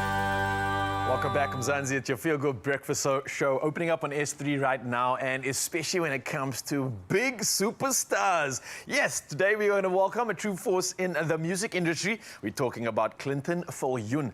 Now, he's a gifted songwriter, a performer, and Clinton is known for his evocative lyrics and genre-blending compositions. Now, his ability to craft melodies that deeply resonate with listeners has made him a sought-after collaborator and an absolutely rising star. And in 2010, he was a part of the band Black Current, whose album earned a SAMA nomination, further solidifying his place in the industry. So before we chat to the man, let's take a sneak peek look at his talent. I want to take you shopping, to do something. Baby, I don't mind at all. Girl, you deserve it. Ain't nothing to it. Allow me to treat. Ladies and gentlemen, put your hands together for our superstar of the day! Yeah, bro. How you doing, man? Good, man. Good. I can feel your energy is right. This is your moment, bro. You ready for this, yeah? Absolutely. I've been praying for this. And yeah, you know, I've never been on an Expresso show, so this is the first time. Bro, we are so grateful to have you. This is going to be the first of many, I'm sure, because you are doing incredible things, especially the fact that you're inspiring so many. Yeah. You're from Ravensmead, man. Ravensmead's finest coming through here. For a lot of people that are watching right now, they don't believe that superstars can come from literally our back door. Yes. Where did the inspiration for music come from, man? Man, you know, we date back to when I was a little, you know, I was like a youngin'. Yeah, so I was like just listening to some, you know, radio. We were so spoiled, you know, with radio where we could get all the nice music, you know, whether it be your top 40, whether it be your pop, hip-hop, you know. Yeah, and yeah. That's how I started out. And my aunt, you know, Juliana, she had the biggest Lionel Richie poster. Oh, Lionel, baby, yes, you know, please. that's the time when Lionel had the throw, you know. And yeah. I'm like, who's this guy? You know? And she started playing me stuff like, you know, My Destiny and Hello, Is It Me You're Looking For? So then I started like, okay, I like this guy's music. And then, you know, with a big song, you know, that Quincy Jones and Michael Jackson and everybody, you know, we said, please leave your egos at the door. Yeah. That song. So that was for me, We Are the World. Yeah, so that's where I saw, okay, so there's Lionel Richie again. So who's this? Okay. So that's how it came about. And, you know, it just started growing from there onwards and just, you know. like every other singer, you know. I can feel that. I mean, I definitely had that same sort of feeling growing up, listening to music like that. I just didn't have the talent like you, unfortunately. But we speak of talent, and it's something that you absolutely harnessed to the point where we're talking about being Sama nominated. You worked with Black Current. You had collaborations with DJ Keith, DJ Jazzy D as well. How have these experiences shaped your growth, you personally, and your sort of expression in the music industry? I think, you know, having had the opportunity to work with these guys, you know, it was a great platform, you know, that they put me on. And I was always wondering, why me? Because, I mean, there's such a lot of, you know, Cape Town, we got a lot of talent out there, you know, and it's just big ups and shout out to all the musos out there, you know, much love and respect, you know, keep on doing your thing. And for me, I just felt like, you know, that opened a door for me, you know. Started working with DJ Keith and just introduced me to the jazz scene. And, you know, DJ Jazzy D came along and we did some wonderful tracks together. And also that just the versatility in me that I had, because I had to learn it from a young age, you know, when I was even traveling with bands abroad. And if the females' voices weren't up to scratch in the day, I would jump in and like, listen, let me get that verse. That's awesome, man. So you knew the talent couldn't be suppressed. You had to keep exercising it, and I think we're so grateful because it brings us to this moment that we really are talking about and bringing you to the forefront, Waiting. This is something you released. It's heartfelt. It's a soul track. And I'll be mentioning this because I feel like we've been diving so much into the world of pop and amapiano that we're forgetting a lot of our roots and forgetting a lot of what makes us us. So you almost paying an ode to the classics here, man. My man, let me say that, you know, I am a proud co-owner to this Sleek Productions record label. My partner, Samantha Bosch, you know, she co-owned it with me. So for me, we have like a lot of talent there with us, you know, like guys like Keenan and Keanu. So they're the young ones, you know. So I've been listening to this stuff and they were like, okay, cool, you know, this trap and then this and that. I'm like, nah, Clinton, you need to stick to what you know, brother. Because, you know, we can get so, you know, like carried away with this new sound that's out there. But I think, you know, Waiting was something for me that really just kept my authenticity to the song, my style of music. So that was, for me, it was key for me to keep it like that. Along with, you know, an amazing producer by the name of Kinetic Torch and Keanu Adams, who co-wrote Waiting with me. And what a time to release it. And what a time. Exactly, Clinton, listen, I think it's important that we are true to ourselves, especially in this day and age when we have all these influences externally impacting so much of us. So I'm grateful that you didn't turn, you didn't get swayed, and you stuck to your roots, you stuck to your guns and expressed yourself truly. Even more so in what I believe is something we can look forward to this year, 2025. There's an EP coming, baby! Oh, yes, oh, yes, oh, yes. Yeah, talk to me, man. I'm super excited about this because we're going to feature a lot of, you know, lovely musicians out there, you know, that's going to get onto the bill, you know, that's going to get onto featuring with me, and also just to collaborate. Because for me, it's always been like, I've always done things by myself. And this time, like Waiting, and this EP that's coming, you get to have a feel of everybody's input and how this guy, if I could just name a few. Come on, please. Give us something to look forward to, bro. I was on the phone the other day with Chadley Goa. Okay, you know, big name, you know. Okay. And Bryn is, I'm still waiting on Bryn's reply. Hey, Bryn, listen up. We need that. Yes, let's go. Do the right thing, Bryn, you know. So it's just amazing having guys like Nsiki, you know, on the keys. You know, we just stay on the socials with each other. Yeah. And that's where we're really gonna find, I think, my sound. I would say that, the sound to go for. Because that's the sole purpose of it, you know. Yeah, look, your sound is ever evolving, and I think this is going to be one of many that we look forward to. And I think don't forget the fact that when you're collaborating and being inspired by so many, you are the inspiration yourself, inspiring others. So keep doing what you're doing, and I think that's exactly what this morning's about. We're going to be celebrating Clinton, celebrating new music ahead of that EP as well. So we get performances like no other, and it's going to get hot in here, baby. And yes, the sound checks have been breathtaking. Cannot wait for that. But now we're back in the kitchen and we're going to take a meat-free turn. And normally when you do that, you feel like you've got to sacrifice the enjoyment of the meal, but not in this case. If you like hearty meals that are full of flavor, then this Tuscan-style butter bean dish is going to hit the spot. And then some, with a luxurious combination of butter beans, obviously, our garlic, our fresh herbs, all simmered in a rich, creamy sauce. It is a satisfying dish that takes all of about 15 minutes to prepare. So the fastest man on sand is going to be the fastest man on our studio floor. Thank you so much. Make sure it's fresh. Make sure we're all ready for the health buzz. And this is a great way to approach a meat-free Monday. I know we're always trying to push the boat out, and often we feel like we're kind of sacrificing on the comfort food, sacrificing on the enjoyment if we go meat-free. I know, yeah. Got to put it in its own box, and I don't want that to be the case. So we're whipping up something that literally will take about 15 minutes, and that's doing it low and slow. Ooh, okay, so okay. it ticks just about every box. So we've got our oil, Nice, yeah. not too hot, a little bit of onion going in there as well. Bro, some Pass me really that little spatula there. Really good smells coming out of this. This is, I know you mentioned that word hearty a few times, and I'm not going to oversell it here because this is already smelling hearty, it's smelling warm, it's smelling like it's something that can really be perfect for the occasion, whether it's supper, good conversation, or diving into some memories. This is it, yeah. Completely, man. I love it. And it ticks a lot of the flavor boxes as well when it comes to the low and slow space. A bit of heat, nice balance, creaminess. So in there, we've got our mixed herbs, we've got some smoked paprika, and we've got some garlic powder. Ooh, nice. Garlic powder is the win. You don't business, understand. yeah? It really is. Onion powder, garlic powder. You keep those two in, you will need very little else. You often don't even need stock. Absolutely, and what I've realized of late, obviously you're constantly toying with different recipes. You can often, if you're using fresh garlic, sometimes burn it or char it. Yeah. And it can literally change the entire complex of flavors for your meal. So the powder almost prevents that accident from happening sometimes if the pan's too hot. Well, it's got one of the highest sugar contents, just like an onion, believe it or not. Why it cooks and has such a flavor development, it's because of the sugars in it, and the garlic has a very high sugar. So we often make the mistake of frying off the garlic first, and it kind of gets cooked the longest out of everything then in you there. lose all that goodness. But you obviously want it in the flavor of the oil. So I think then approaching it from a lower heat gives you a bit more out of it, which I think is brilliant. Makes absolute sense. What do you want next, bro? I'm undecided. So we've got our beautiful cherry tomatoes here.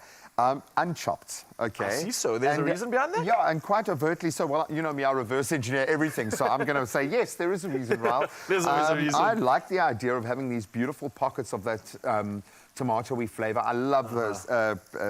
Cherry tomato's got its own kind of beautiful flavor lane in the tomato world, I reckon. I also think I like that, man. If you do it well enough, and like you said, if this is really low and slow, then what those cherry tomatoes can actually do is obviously they soften up, the cellular wall breaks down, and then it's able to actually absorb some of that flavor inside its shell. So when you're talking about mushy goodness, that's what it's about. I love the fact that, yes, there's a reason, and that's exactly it. Just like creating pockets of flavor. And believe it or not, they didn't actually give us a reason. This is both of us kind of musing, but no, I love it. I like the idea, and yes, you're going to get a little pop, probably, of one of these guys, and that's going to add some drama to your meal as well. I'd say careful when you bite into that one, because it will retain a lot of heat. From past experience. The pop is true. Then a little bit of baby spinach going in there. I think baby spinach, again, has its own flavor lane in the spinach world. It's got a freshness to it, obviously packs a punch from a nutrients perspective, but I just love its flavor, texture. For me, it kind of stands up. I never really thought about it much. I just thought it's like, oh, you got to add greens to your meal, but it really does actually change the flavor. You're 100% right. It gives a beautiful balance. It gives you that, like, I wouldn't say earthiness, but an ironness to it. It sounds a fresh ironness. Yeah, you're right, man. You're hitting it on the head. I'm going to ask you now to pass me the stock. I'm going to put the beans in last, and I'll tell you why. Seeing as we are talking about things going mushy. That's weird to me because you love reverse engineering, like you said, and I would have thought that the beans should have gone in first to kind of be like the tomatoes and absorb some of that flavor. But again, I know there's always a reason when I'm heavy-handed, man. I'm just too heavy-handed. I break everything, including my butter beans. Now we can put our beans in there. They are quite delicate. And, I mean, to be honest, you could eat them raw. So, you know, you don't have to worry too much about the cooking. It's more about the textural element. I suppose that makes sense, yeah. And you don't, if you're going to be mixing it around too much, you can check. Even those have gotten kind of mashed up just a little bit. And that's if you've been favorite. watching, I know that's where half of the goodness is. Just a gentle stir in, and you might have picked that up if you've been watching Colour your plate with Koo, how just a simple, humble kitchen staple like this can be elevated, but you've got to still treat it with care and love, man. It's making sense now to me why you actually added this last, because like you said, obviously, I'm coming from a world where you can eat these out of the can, bro. Yeah, exactly. You can actually like, go travel on the mountain, you eat it out of the can. And it is good. You just add in a little bit of like spice or something to it. It's got all the nutritional boxes ticked. I mean, we're talking about great protein here. It's a good source of carbs too. So really good stuff coming from the fact that it's just coming out of a can. But now that you're adding it to the meal, it makes sense, because a lot of the time you prepare this beforehand and it takes a lot of time to do that. But this is ready to go. So it's just literally about finishing, diving in, absorbing the last bits of all that goodness, and it's going to be perfect every time. And it's got a great textural feel there. From a meat-free perspective. I think why we love the legumes so much is the mouthfeel. There's something going on there that just feels a step above a veg. It fills you up. It gives you that real sense of like satiety. And that's something a lot of people are looking for in their meals. They want to eat meals that are good for them, but doesn't leave them hungry after. And especially things that are high in sugar, it gives you that spike, it gives you that insulin sort of peak, and then you're just left looking for more. Yeah, crashing. Left crashing. Exactly. Yeah, so this is coming through on another level. Looks beautiful, and then of course you finish it off with some fresh herbs, and then you've got your exploding little pockets of tomato. But look how nice it looks with the whole tomatoes in it. So that for me is a selling point on its own. Should we have a little taste? Yeah, I don't mind, bro. Can I? Well, we're grabbing the one in the pot or the one that's ready made? Here we go. Let's tuck into this. Tiff and the team have done it. Should we try the tomato bite? Yes, Careful, I bro. think we kind of have to. Okay, please don't be too hot that I scorch my mouth. Yeah, I'm going to put that down. I'm a little bit scared. I'm very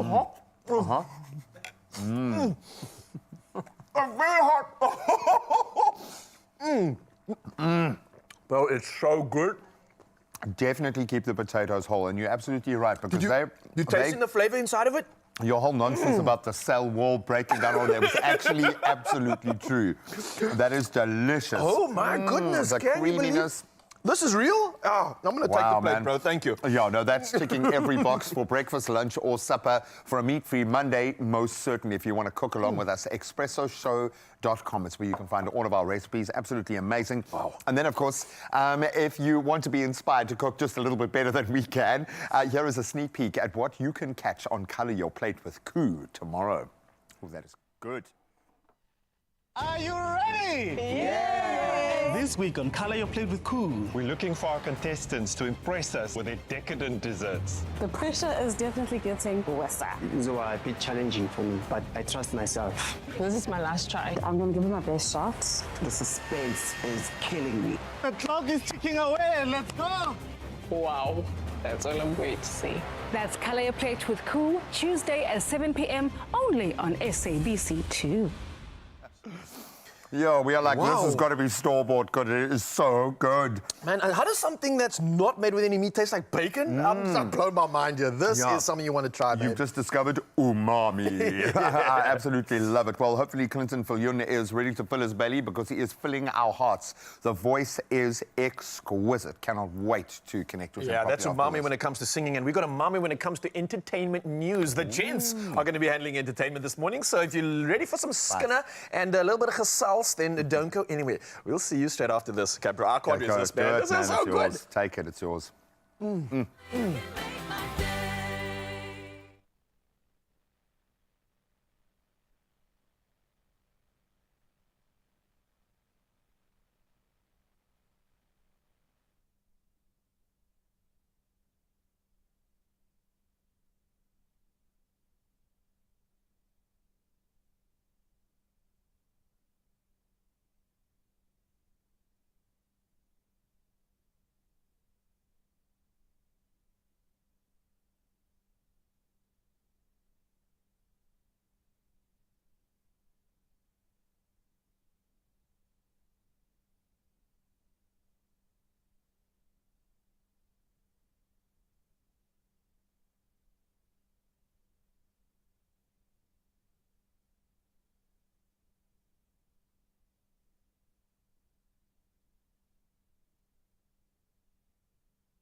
welcome back. Thank you so much for being a part of the show. We've had so much fun. I've been talking about the sound checks from Clinton Viljoen, our artist for the day. What I love the most about him, he almost seems as kind of grateful and surprised that all this amazing stuff is happening around him, even more so than us. And we're like, we are, yeah. Dude, what are you talking about? I love the humility there is insane. Absolutely, and I think this is why we are celebrating this man that's about to take the stage right now to perform something special for you, Mzansi. This is Clinton Viljoen. Enjoy. Hi, my name is Clinton Viljoen, and I'll be performing my original track called All About You. So this song is basically, you know, about your couples, you know, your everyday couples that don't get to spend enough time or quality time with each other, but then just want that one day to spend with each other. And this is what the song's about. Enjoy.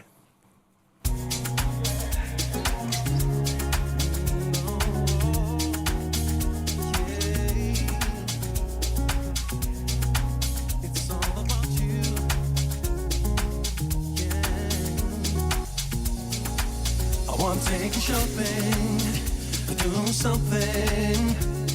Baby, I don't mind at all. Girl, you deserve it. Ain't nothing to it. Allow me to treat you. Cancel all my plans today. I don't want it any other way. As long as I see you happy. Pick a movie of your choice, let's get loud and make some moves. Today, it's all about you. Invite me to your room, take me on a journey with you. Anytime or day, just say, go to your favorite place. Remember, it's all about you. Oh, baby, can't reach you. Invite me to your room, take me on a journey with you. Anytime or day, just say to your favorite way. Remember, baby, it's all about you.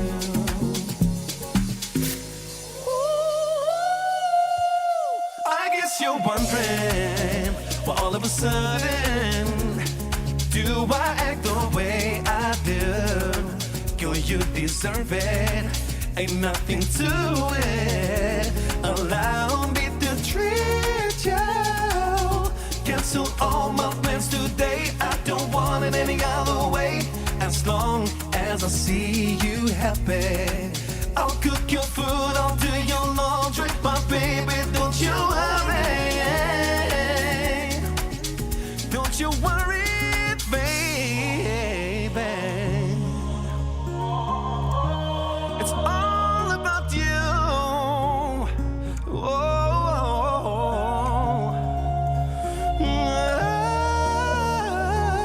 Oh, baby, can't reach you. Invite me to your room. Take me on a journey with you. Anytime or day, just say, go to your favorite place. Remember, it's all about you. Oh, baby. Take me on a journey. Anytime. Remember, it's all about you. Yeah. Oh, girl, I promise. Oh, said it feels so good, yeah. Knowing you are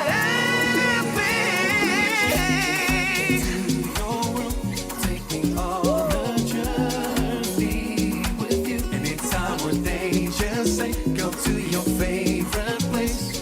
Remember, it's all about you. Baby, give it chill, oh yeah.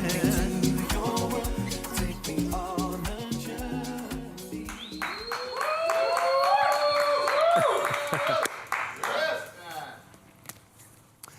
All right, my name is Clinton Viljoen, and this is my second song, another original, the latest one called Waiting, that was released on Valentine's Day.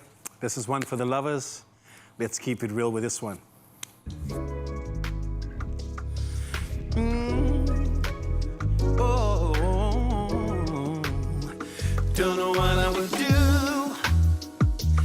If I never found you before I was seeing blues, now I have sunny days because I'm with you. Girl, you light up my mood, and you don't need to ask to tell you the truth. Girl, I'm in love with you, still in love with you.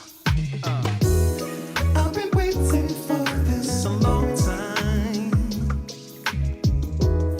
It's so good to have you by my side. All my life I've tried to see the light. Now that I got you, I won't leave you behind. You turned my bad times into good times. We'll be just together, girl, you're my good sign. And I can't deny, girl, you are a dime. Cause when things start getting rough, you are on stand. When I was trying to find love, and when you found me when I was lost in my ways, skin on chains. Since I've been your arms, I never felt the same. And I don't wanna mess this up, cause since you came away, don't worry, babe, my love, set my love. I've been waiting. Oh, yeah. Feels so good, yeah. All my life, baby. Now that I got you, know what I would do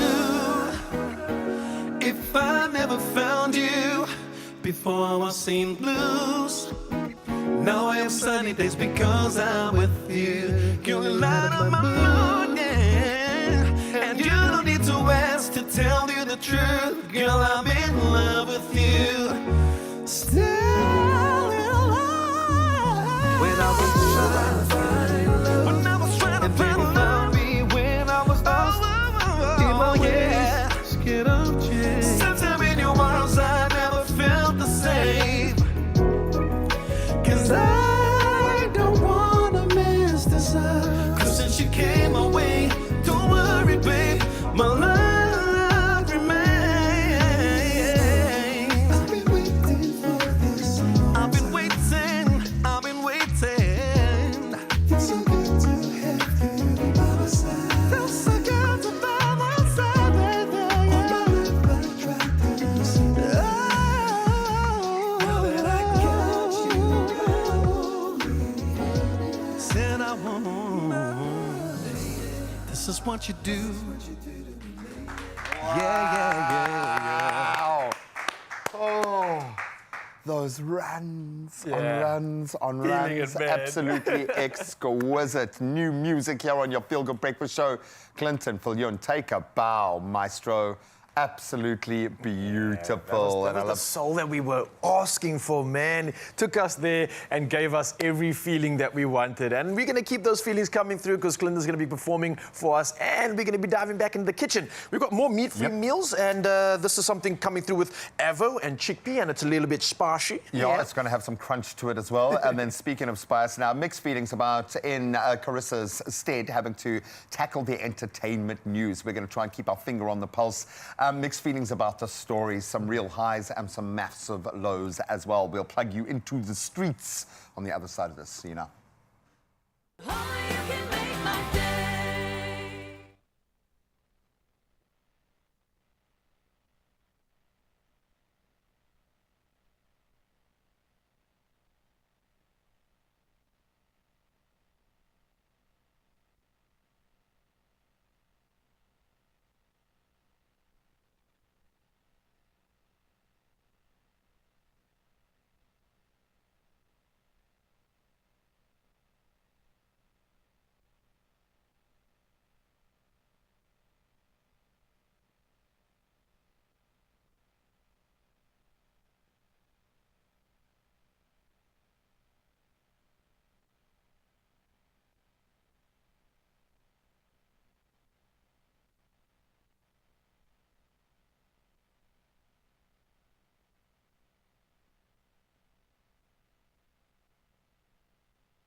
It's my feel-good breakfast show.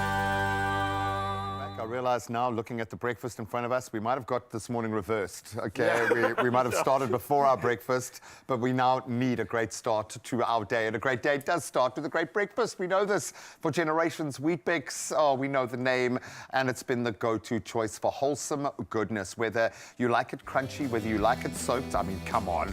With your favourite toppings, there is nothing wrong with your way. No wrong way to enjoy it. That being said, my friend, what is your wrong way of eating Weet-Bix? So, I don't know if this is like something anybody else did, and I did this proper. I would take about like 5 or 6 of these. Wow. Put it on a plate, and I'll just put butter straight over it. Get out. Yeah, right? Like, I love that. It was like this crunchy version of a toast, and it just worked for me, and the butter somehow just amalgamated with all that fiber. Kind of good fat, I suppose. Yeah, right. I don't know if I'm very weird, but that's how I'm going to look directly into camera now and speak to my son, who might have heard that. No, you're not allowed to have that. No, you can, boy. You can do it. I like that. No, I've often gone to it in this crunchy form because of the texture. I love the crunch. It's a good one. But for me, you've got to eat it if you're going to introduce milk within like 35 seconds. I like the crunch. So I do like a bit of soft, but I also like a bit of crunch. Just al natural with a little bit of honey for me. I like it. Maybe a little bit of fruit if you're feeling jus. Yeah.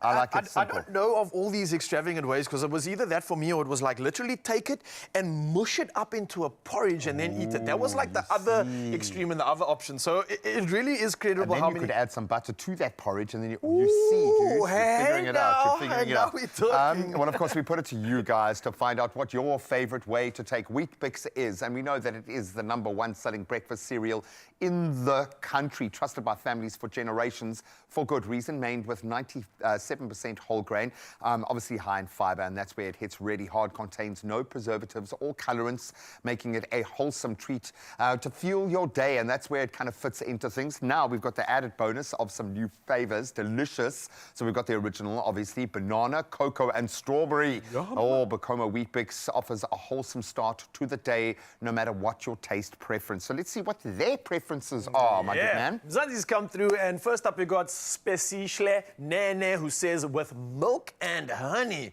Thank you. That's a nice one. I like that. Thank I you. wonder if it's like the fresh, crispy version, or let it sit and absorb for a bit. I think a little bit of both, Boo. I think a little bit of both. Now I'm drifting towards, like, away from the crispy, crunchy towards the porridge side. I like that. Maseko saying I enjoy with warm milk. You see, now we're drifting into the porridge space. That is a goodie. I do like that. So I'm thinking you can shift through the seasons. And now Brenda Jordan saying yogurt and fruit as we move into a new fresh That's a fresh, space. summery feel. Okay, I feel this is seasonal. You can literally have it anywhere you want. And listen, Nama Bana says, good morning to our awesome Expresso teams. Milk and sugar, the wheat way to start the day. Okay, thank you for saying that, setting us all straight.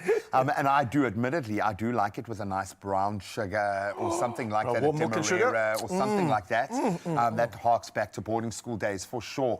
Nama saying good morning to our awesome Expresso teams. Same as you, milk, sugar, the wheat way to start your day. We love Nama's take on that. What is your take at home? How do you take your Bacomo Weet-Bix? There is no wrong answer. I thought I was going to hear something a lot crazier, like people putting like some other crazy stuff on top of this. Peanut butter, maybe. Come on, Zanzi, get wild with this one. Yeah, you've opened that door now that we know that you can just treat it as toast and put butter on it. Oh, some strawberry jam on that butter. No, stop it now. You're just crazy, man. Wholesome, delicious, and packed with goodness. Weet-Bix is a breakfast staple worth celebrating and having a bit of fun with. And just like a good start to your morning, the Bacomo Power Bowl competition is dishing out some amazing rewards. You would have seen it on Friday. Don't miss your chance to win big, and here is how you can do it. Start your day with Bacomo and start winning. Enter the Bacomo Powerball competition and stand a chance to win your share of 3 million rand in cash and prizes. Buy any participating Bacomo cereal, upload your till slip to Bacomo's WhatsApp line at 074 666 0900, and you could be selected to play live on the Bacomo Powerball game show, where even bigger prizes await. Competition closes 4 May 2025. Entry details and T's and C's at bacomo.co.za. With every reason to get your winning on, it's time for us to carry on the winning season and carry on with official duties. Now, it's 2 minutes to the hour, so we'll start off with national headlines. Now, whistleblowers are vital in South Africa's fight against crime, but exposing corruption often comes at great personal risk. Now, Public Service and Administration Minister Nkosi Mzamo Buthelezi reaffirmed this at the G20 Anti-Corruption Working Group in the Western Cape. Now, this is where enhanced whistleblower protection was a key priority. Now, this follows the murder of Pamela Mabini, a witness in the Timothy Omotoso trial. Our government plans to introduce stronger legal safeguards with new legislation expected in Parliament this year, and possibly including financial compensation for whistleblowers. Now, next up, the KwaZulu-Natal Health Department has reassured the public that there's no severe shortage of snake anti-venom in the province. Now, concerns arose after reports suggested that the National Health Laboratory Service had stopped production for now, sparking fears during the active snake season. Now, department spokesperson Ntokozo Mapisa confirmed that public hospitals are required to stock antivenom and that current supplies are sufficient. Now, South Africa records 4,000 snake bites annually, with fatalities ranging from 12 to 24. Now, while others suffer severe injuries, including amputations. Well, we now move to international headlines. And Syria's leader, Ahmad al-Sharaa, has called for peace following deadly clashes in which security forces allegedly killed hundreds of Alawite civilians loyal to deposed President Bashar al-Assad. Now, the UK-based Syrian Observatory for Human Rights reports that around 1,000 people have died in 30 massacres on Syria's west coast, and that's over the past 4 days. Now, this marks the worst violence since Assad's fall, and Sharaa urged national unity, saying Syrians must strive for civil peace. Now, the escalating crisis fuels fears of further sectarian bloodshed. Well, next up, Israel has halted Gaza's electricity supply to pressure Hamas into releasing hostages. Now, this move follows Israel's blockade of aid and comes as fragile truce talks continue. Now, Hamas calls for a second phase of the ceasefire, brokered by the US, Qatar, and Egypt, while Israel seeks to extend phase 1. Now, Energy Minister Eli Cohen confirmed the power cut, vowing to use all means to secure hostages' release and eliminate Hamas from Gaza. Now, meanwhile, European leaders support the Arab reconstruction plan for Gaza, which has been rejected by the US and Israel. Now, lastly, in this bulletin, we ended with some sad news, and that's to most South Africans who are bidding farewell to the world-famous, multiple award-winning Athol Fugard. Now, he's the legendary playwright, the actor and novelist whose fearless storytelling gave voices to the oppressed. Now, passing away at 92 years of age in Cape Town, Fugard's legacy lives on through his globally acclaimed works like Seas Where Banzi is Dead, The Island, and Master Harold, as well as The Boys. Now, this all challenged apartheid and resonated worldwide. Now, his Oscar-winning Tsotsi and film roles cemented his artistic influence. And though he spent years teaching abroad, his heart remained in South Africa. And this is where his final performance graced the Market Theatre. Now, Fugard's words and wisdom endure, reminding us of the power of storytelling to inspire incredible change. Well, that's a roundup of a bulletin, but we dive into all things sport, and let's see how great Liverpool really are. And here's G-Man with the latest.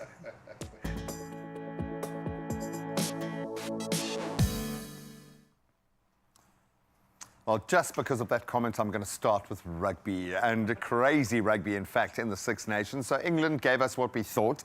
They kept their Six Nations title dreams intact with a dominant 47-24 win over Italy at the Allianz Stadium. Tries from Tom Willis, Tommy Freeman and Ollie Slightholm securing that bonus point victory there. But elsewhere, France looked back to their best, beating Ireland 42-27, while Scotland, they triumphed over Wales 35-29, now leaving England England needing a win over Wales, and then Scotland producing an upset in Paris to claim that title. So it's still on the cards. Okay, now we can talk footy, and Arsenal's Premier League title hopes. They did suffer a setback. That was after a 1-1 draw at the hands of their old foes, Man United, at home yesterday. So Bruno Fernandes's first half free kick gave United the lead, but then Declan Rice's stunning strike in the 74th minute earned the Gunners a share of the spoils. So as a result, Arsenal, second on the table, now trailed the leaders Liverpool by 15 points with a game, albeit still in hand, but it's going to be difficult to chase them down now. Now on to cricket, and India have done it again. They secured a record third Champions Trophy title with an impressive 4-wicket win over New Zealand in Dubai yesterday. Skipper Rohit Sharma, he certainly put any detractors to sleep, leading the chase with a crucial 76 as India reached the 252-run target with 6 balls to spare. A little bit earlier, India's spinners, they dominated, restricting New Zealand to 251 for 7. And despite Michael Bracewell's late counter-attack, India's disciplined bowling and then some steady batting, sealing another major ICC triumph. Well done. Now let's bring it back home for our final top honour of the morning. Scotland's Callum Hill pulled off a stunning victory at the Joburg Open, winning a tense 3-man playoff at the Houghton Golf Club yesterday. So Hill surged with a final round of 62 to finish at 14 under. What a charge. Then joining South Africans Jacques Kruijswijk and Sean Norris in those extra holes. Then a composed par on the second playoff hole, securing his second DP World Tour title, capping off a dramatic final day under stormy Johannesburg skies. So thank you to all of the golfers for risking it and getting out there for our benefit. But what a way to round off the weekend. And that's where we leave our sport for now. Let's catch up on that Monday morning traffic.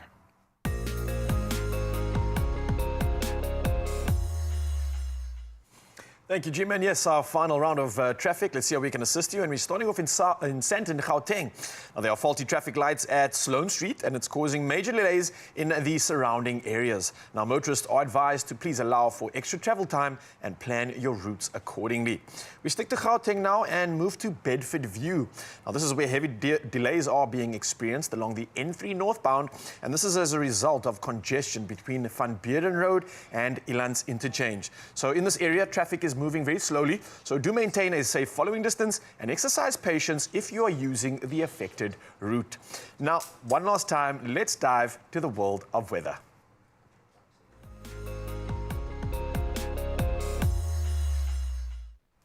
Thank you so much, Raul, for delivering us with the traffic. But now we move to the world of weather. And South African Weather Services have issued a yellow level 2 warning for severe thunderstorms with heavy downpours. And that's also added a localized flooding, damaging winds, excessive lightning, and small hail over parts of Mpumalanga, Limpopo, and KwaZulu-Natal. Now, the service also warns of extremely high fire danger in the northern parts of the Northern Cape. And in Cape Town, Mayoral Committee member JP Smith reports a significant rise in fires year on year. Now, to address this, the Metro Council has proposed increasing its annual budget, including more than 17 million rand to enhance fire and rescue services. Now, again, our favorite part of the morning, it's our sunrise view of the hour. And this one was sent in by Garnet, all the way from Uppington. And it looks like it's a little bit cooler, 33 degrees to say that. But what a beautiful shot. I love how you framed this one, getting the trees in the foreground and perfectly showcasing and highlighting the bright, bold sun in the background. A beautiful shot indeed. Actually very artistic. And I love it. Thank you so much for sending this through. A beautiful shot. And a reminder, we do it all again tomorrow morning on the number 063-408-8863. So after you've shared your sunrise view, let's take one last look at the temperatures you can expect on your side of town.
live from those beautiful sunrise views, and thank you so much. And the temperatures across the land, no rain to speak of, so let's make it rain lots of cash today.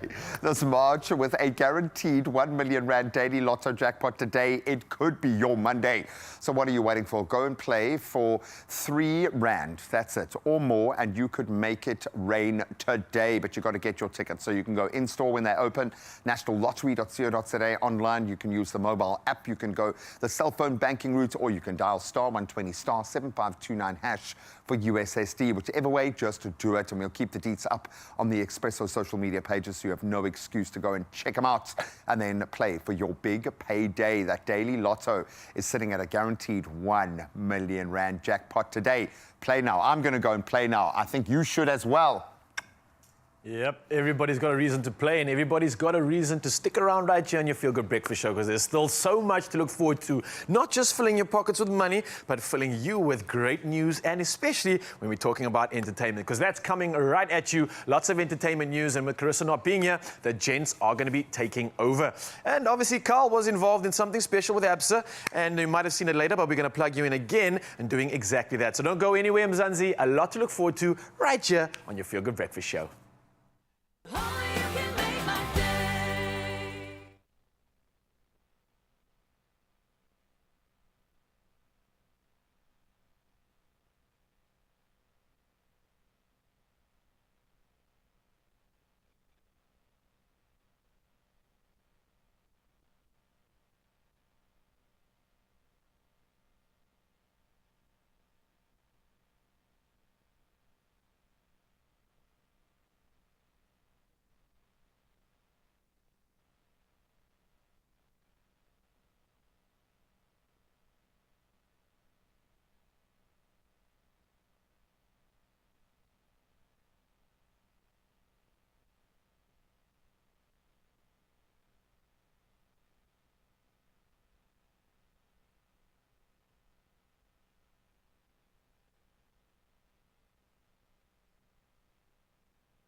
Oh, yes, everybody, welcome back. It's your Feel Good Breakfast Show, and let me entertain you. And that's what's happening right now with a dose of entertainment news. Obviously, Chris is not in town, but the boys are here to deliver. Oh, man, and we're going to try. And obviously, the most difficult part about broaching entertainment news, especially over weeks like this, we heard about the passing of Athol Fugart, and a little bit earlier in the week, we lost a massive, bright and shining voice, smile, eyes within our industry, the tragic passing of Crystal Donna Roberts. Sure. And I think a lot of people have just been left just asking why. Former colleagues, of course, took to the social media streets to praise this unbelievably talented presenter. She's a writer, of course, award-winning actress, and she passed peacefully in her sleep on Tuesday, and that was on the 6th of March after battling breast cancer. And obviously, as always, the family have asked for some privacy, but I think the industry just feeling so desperately that we need to mark her passing with what she has achieved, the mark that she has made. Yeah, and what an incredible talent in every single space that she played in.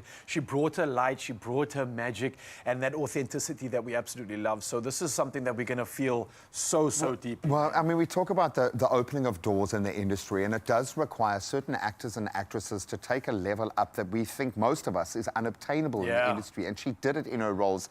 I know some of the work where we saw her every day on Seminole, obviously The Endless River, Croatoa, and that film was one that won her the SAFTA for Best Actress in a film following her portrayal of the lead character, and what a gritty, hectic space to play in. But I think for anyone who is in film, and kudos to the whole team that brought that together, they must be hurting on another level right now. Absolutely. But to see one of our own achieve that level of performance in that kind of setting was just like, wow, okay, we can do this. So, she is going to be horribly opened and people were inspired, and we can't be grateful for every mark that she put down in that beautiful life of hers, and I think we're going to celebrate her legacy for sure.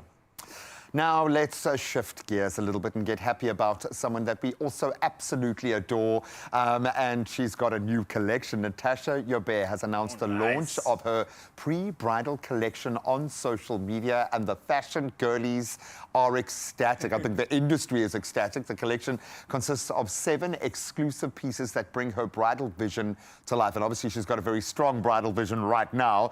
She said, and we quote, "This collection is a tribute to all women, not only brides-to-be," which she happens to be. And then fans had the opportunity to get up close and personal, mingle with the soon-to-be Mrs. And that was this past Saturday at Menlyn Park Shopping Centre in Pretoria, a week before she herself says "I do" to her, I would imagine, very excited fiance Enrico Vermaak. This is so incredible. I think fans alike everywhere are going to be caught up in that marriage season right now. Yeah, so man. If you really want to, you can physically get caught up and get yourself in one of those dresses. They look exquisite, to say the least, and you're literally going to be wearing that Joubert flair. I bet a lot of people are going to be walking into bridal boutiques going with a picture of Natasha Joubert, going, "I want to leave looking like this." So temper your expectations. We love it. Now, I know there's a lot to look forward to when it comes to wedding season, but there's also a lot to look forward to when it comes to these next few actors, and especially hoping that there'll be a wedding season to come later. I don't know. What do you think? I think that this is a sealed deal here. I just have a feeling. So we know the incredible couple on We Live in Time, the amazing Spider-Man actor Andrew Garfield and the actress Monica Barbaro are rumoured to have found love with each other. Look at that smile. It speaks volumes. Okay, so although both stars arrived separately at the 97th edition of the Academy Awards that took place on the 2nd of March, much publicised, they were seen leaving the Vanity Fair Oscar party together. I think by that stage, the wheels had been greased. They were feeling a lot more confident, let's say, a bit more courageous. But a lot of questions asked about their friendship, and they seem like a great couple. So I hope that's the case. I also admire the fact that it must be so crazy being an A-lister and actually trying to make a move these days. Because before you even make your intentions known, you got media making those intentions known before you even. You've got 100 people disseminating your Valentine's Day date, whether you failed at the game or not. It's tough out there. I get that. It really is. But I think we're here for love always, and hopefully this is something that turns into a wedding. I don't know. Time will tell, but we're here for it. Not just one wedding, possibly maybe more. Okay, now we're going to add some spice. It's Jennifer versus Jennifer. So the Let's Get Loud Jennifer that we're talking about, Jennifer Lopez, she feels a little betrayed after seeing her now ex-husband, and that's still all quite fresh, Ben Affleck, and we can see his smile there, that wasn't so prominent during their brief engagement and marriage. But he's been spending time with Jennifer Garner, and they were cozying up, or seen cozying up at a paintball. How cozy you can get at playing paintball, I don't know. But now they've been seen on a few occasions cozying up, and this is generating headlines over the feelings that he might have for his first ex-wife. And of course, they co-parent 3 children together. We got Violent, Serafina, and Samurai, 13. And yeah, obviously questions being asked. J-Lo and Ben Affleck, they called it quits on their marriage after just 2 years.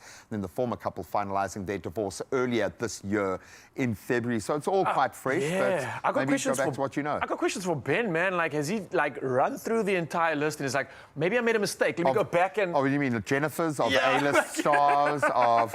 No, and again, this brings to point exactly what you were saying. Can you imagine if you're just trying to figure out and find out? But they obviously, this is a happy place for him. It's, you know, a space where he's got 3 kids, where he knows the rhythm, but... Maybe I say after all of the nonsense, he's earned a little reprieve. Give the guy a break. Yeah. Give the guy a break. Look, as long as there's love, we all deserve it, and that's what we're here for. look at you, went to judgy pants there. You went to judgy pants on. Oh, man, well, we can all be a little bit judgy right now because that's the whole idea, is judge and find a winner. And Kyle lived every car lover's dream at the 2025 Absa Cars.co.za award. Yeah, this was a special one. It was established in 2015 to be South Africa's definitive automotive awards program, and it plays a pivotal role in the company's mission to help consumers make the best informed purchasing decisions. And from the glitz of the gala to the thrill of actually test driving the finalists at the Mall of Africa, it seems like the ultimate celebration of South Africa's finest rides and one of our finest dudes as well. So let's see him get behind the wheel.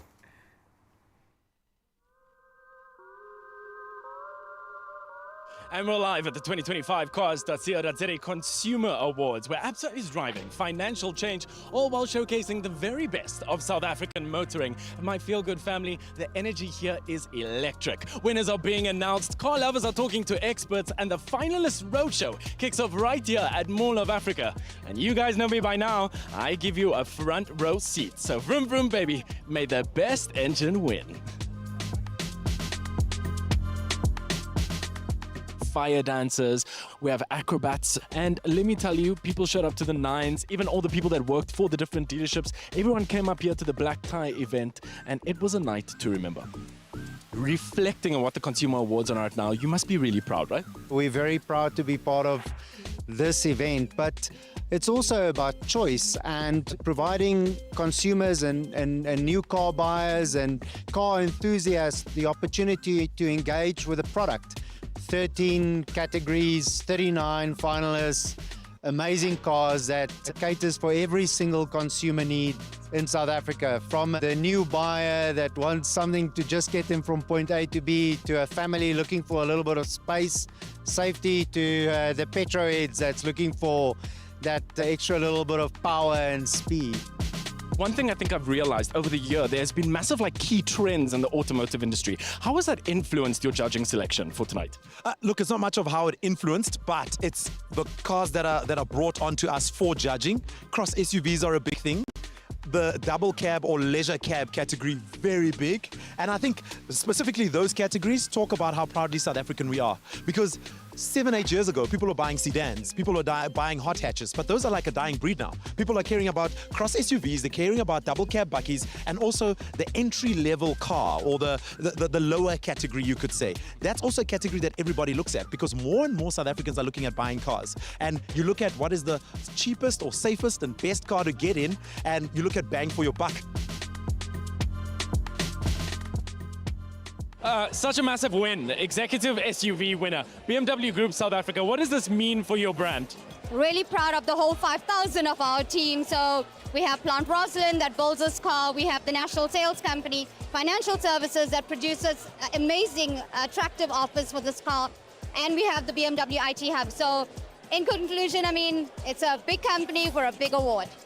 If you see the winners tonight, they are beautiful cars that provide everything that a consumer wants in a vehicle, but it's also, you know, serving our environment. And what a exciting development this is for the automotive industry in South Africa.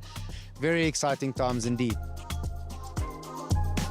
For 2025 and going forward, we will be bringing, we actually have brought in a few more cars as well, so the 3-door as well, electric, and also just the materials also made from the cars as well is sustainable. So going forward, that's what we'll be looking forward to as well.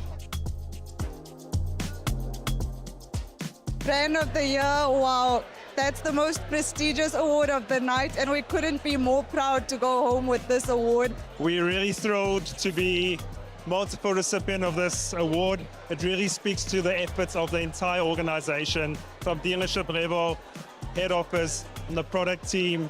Really, it is a big family that helps drive this. So really, really pleased with the result. And that's a wrap on the 2025 Cars.co.za Consumer Awards, where we saw Absa really drive financial empowerment, all while showcasing the very best of South African motoring. And you know me, my feel-good family, I always give you a front row seat. Good night. Oh, try not to sound so glub. Is that the word? I'm going to take it. Yeah. I can feel the glub. Come on, man. Glubness. Stop glubbing around over there. Absolutely beautiful. What do you look for? Because obviously every person has a different kind of hierarchy of needs when it comes to the car. What are those pressure points for you? Definitely. It's got to be, obviously, I think, adventure, roadworthiness. You're like, how far and how remote can this thing take me? I think that's the most important thing. And then reliability. Seeing that I am in remote places a lot of the time and overlanding with these vehicles, I need them to be able to be reliable no matter what. Yeah, completely. How about you? Economy. We drive so much. We spend so much of our lives. I think people would be blown away. If we're recording content outside of the studio, it generally comes with about 200, 300 kilometers. That's true. Always. Oh, and a lot of that is done in the same 3 blocks of the same street. You know, you cover a lot of ground. So for me, economy and being able to kind of switch roles. So I'm not so worried about what people think of me when I'm driving the car, but what it delivers while I'm driving the car. And we test a lot of cars on the show. We have a lot of fun doing that. And I'm beginning to realize that that is the ultimate pressure point. It doesn't matter how much you earn, you're still going to be spending a ridiculous amount on fuel and on the maintenance of that car. So you best be ready, man. And I think with that sentiment being said, you almost want to travel more when it is cheaper, and vice versa. If it's not fuel efficient, you're not going to be willing to take on those adventures. I would travel more in that Aston, though. That being said, just please ignore absolutely everything that we were saying. I will pay for the petrol if you give me that Aston Martin. I will do it, man. But absolutely love that. Well done, Absa.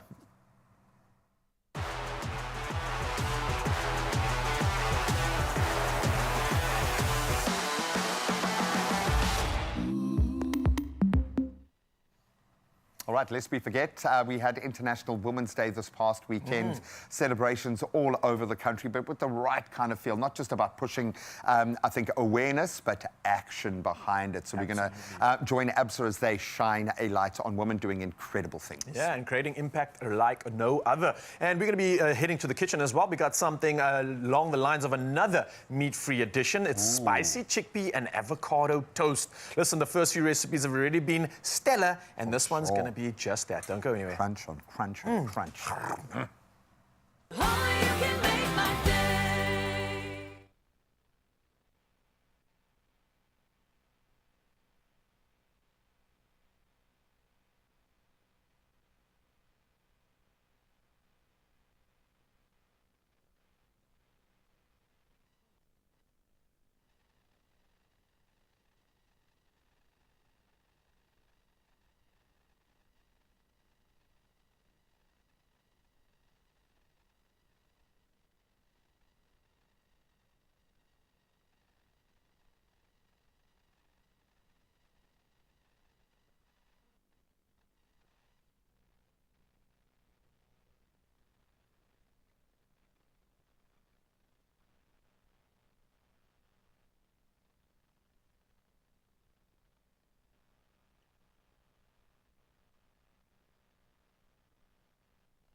It's my feel-good breakfast show.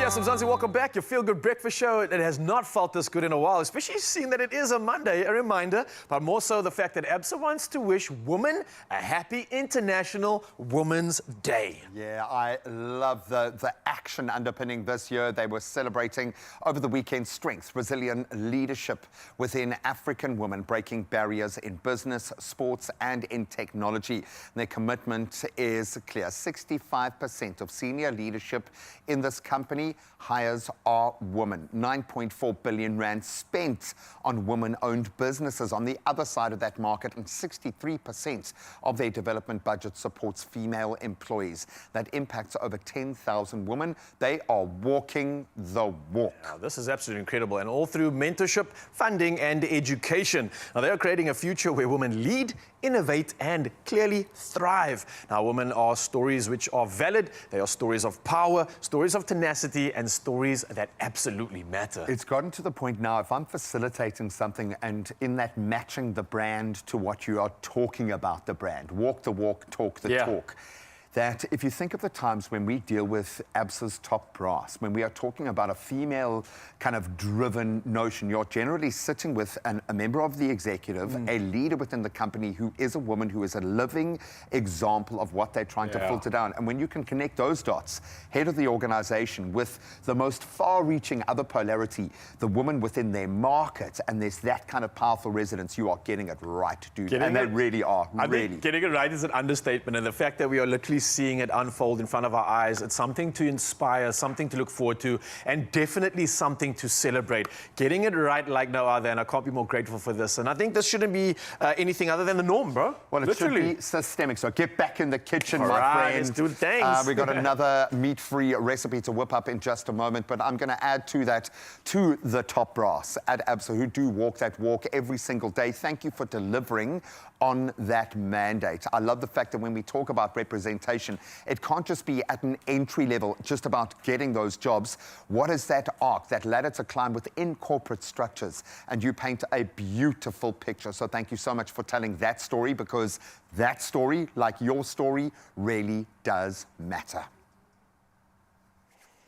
Indeed, impact like no other. So just a little bit of a breather means we can come back to the kitchen and remind you that it is a little bit of a meat-free Monday, and we are doing something delicious, to say the least. It's chickpea and avo toast, and it's a special way to do it because everything about this Meat Free Monday has blown my mind. The flavors, the sensations, it's feeling like meat, but there's nothing of the sort here. G-Man, you ready for this one? Yes, and it says umami like everything else that we've done. I mean, we are discovering umami today in layers and levels. Gone are the meat-free Mondays that are boring. I am sorry. You want to inject, obviously, the creativity, bucket loads of flavor, and texture is key. Bro, I love how we are lending the box of nutrition to plants. And beans, legumes, lentils, etc. Nature's medicine, right? It is exactly that. When you start understanding what exactly these foods can do for you, it is such a great source of medicine. So the chickpea is going to be the hero for this one, and it's a really simple one again. We've got some, what did you mention earlier, why the garlic powder was so important? Yeah, but it is. It adds flavor everywhere. It doesn't burn very quickly like the fresh garlic does. And when you've got fresh elements like garlic, even keeping it in your fridge, it's still going to pick up mold, it's still going to pick up bacteria, and we generally keep it for like months and months and months. So for me, this is one time, I don't mind it preserved, but it just adds so much flavor. You don't understand. Absolutely. Now, again, I think lending to some of the similar sort of spices that we used earlier, that gave us, like, in my opinion, a feeling of bacon. Umami on another level, for sure, so dude. we're chucking in some of that paprika right now, and it looks like, obviously, you mentioned some of that garlic powder, powder, and then we've got some mixed herbs going in there. A little bit of salt and pepper. Don't use all of it because we do want to keep some for the avo, which is going to come later. Yes. And I mean, what's avo without salt and pepper? Is that even a thing? Oh, no, completely. And we talk about, you know, salt isn't just about the umami, and why we use pepper so much, it's the activating quality, I suppose. You know, you talk about something ridiculous like black pepper and strawberries. Have Wait, them what? together to understand what Well, one hold on flavor now. can do for another. Yeah. It transforms it completely. And salt is that. It's not just about making it salty, it's about bringing out the natural flavors that are in something. And if you've got this kind of crunch in a chickpea, surely it needs to have a saltiness. It's got Surely. to. It's got to either be really sweet or really salty. I'm sorry. That's Definitely, my man. take, man. Now, I've got some fresh bread here. What Nice. you can do is really get creative with this. If you want to go toasted, if you want to roast it, if you want to bake the bread, do whatever you need to. Everyone has their preference, right? We've got fresh over here and we've got toasted. So we've got options in case you I do like need. it. And again, I think what you could also do is if you do finish the chickpeas in time and you have a little bit of the spices and stuff left that over, oil there, bro, yes. literally take that fresh bread, put it straight in the pan, and then you can get a real great toasting up with the added flavor to it as well. So you won't even need to add anything crazy like butter and stuff because Yeah, you've got it like you're sorted. moving into the crostini space like that, or Yes. bruschetta almost, yeah. Now Where we're it's going to talking, soak man. up all those flavors. And we talk about the flavor development all the time. You've got it there in your pan. It's not about often adding, it's about using what's there. Yeah. Let those flavors, because then you can have continuity between the end results and the very beginning of that cooking phase. So you've got this beautiful kind of layered journey of flavors. A journey like no other. I should have That's maybe looking used great. a bigger little spoon for this. But I just want to showcase exactly how good these look, G-Man. And you can actually use this. Oh, that smells exquisite, dude. It does. I mean, you could just do this and like even maybe dry roast him with this kind of flavor maybe in the air fryer. Now we're That talking. flavor combo is wicked. Absolutely. So this is the fun part, right? You can take the avo, smash it up, or you can keep it in layers. This is where you also want to beautiful. Yeah, man. force your creativity here. I know we've got some sliced up pieces of avo. You can mash it up, smash it up, go crazy with it, as long as it's done the way you like it. Because again, this is also a texture journey right here. Yeah, I like it sliced when the slices are so pretty. When you've got really good quality avos, which we do in South Africa almost all year round. I know there is a slight price differential from time to time, but they've basically introduced 2 full seasons. They're picking avos twice a year off the same tree. So you've got baby fruit and you've got full-grown fruit. They've engineered Full-on cycle, because the ready to world go. demands all of our avos, but we keep almost half of them here in South Africa, our export quality, which Do we means really? we get the wow. best avos that we produce here in South Africa.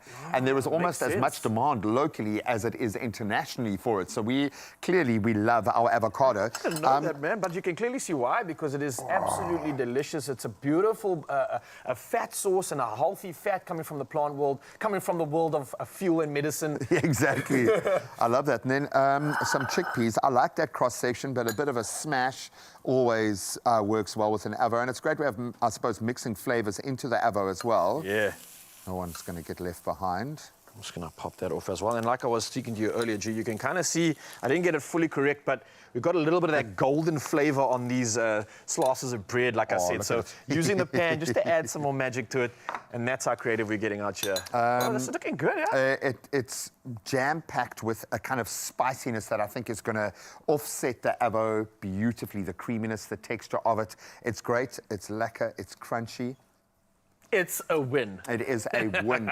And it's meat-free, man, and it is meat-free. Yeah, I Absolutely think these beautiful. recipes this morning have been spectacular. If you're looking for meat-free alternatives, but you still want to have some of the nuances, like G-Man says, of meat, then you've come to the right place. The flavor profiles here are perfect. The texture journey is incredible. And I think if you want to make a memory around food and you don't want to involve meat, then get this on expressoshow.com right now. Can we tuck into this, bro? for it, man. This Go isn't for it. coriander, is it? It might be, but go for it. Sneaky, I might, You can just let in me case know. it is, I'm going to take that. I don't want to let you know. What do you think? Can I let you know this is so good?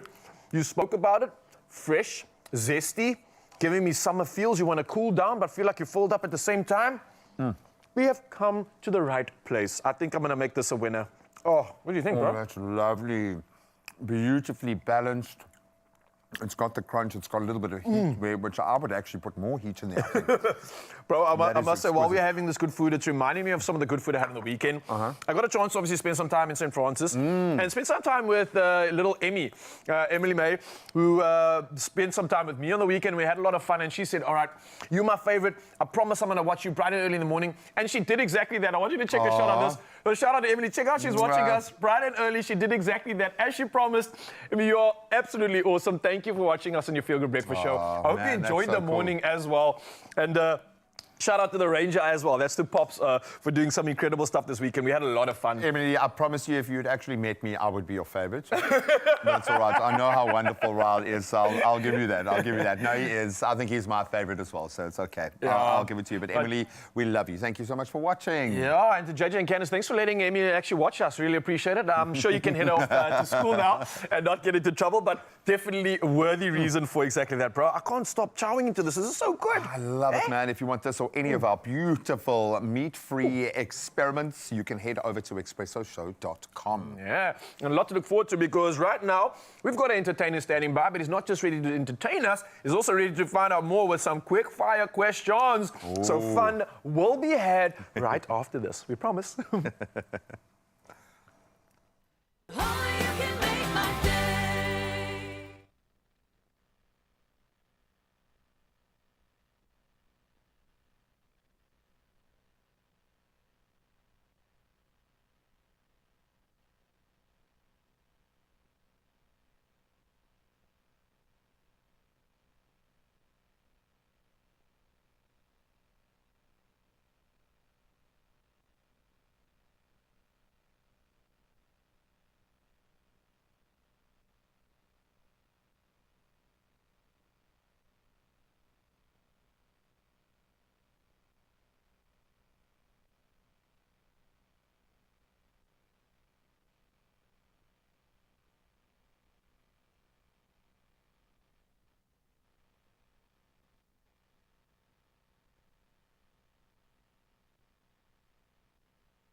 It's my feel-good breakfast show.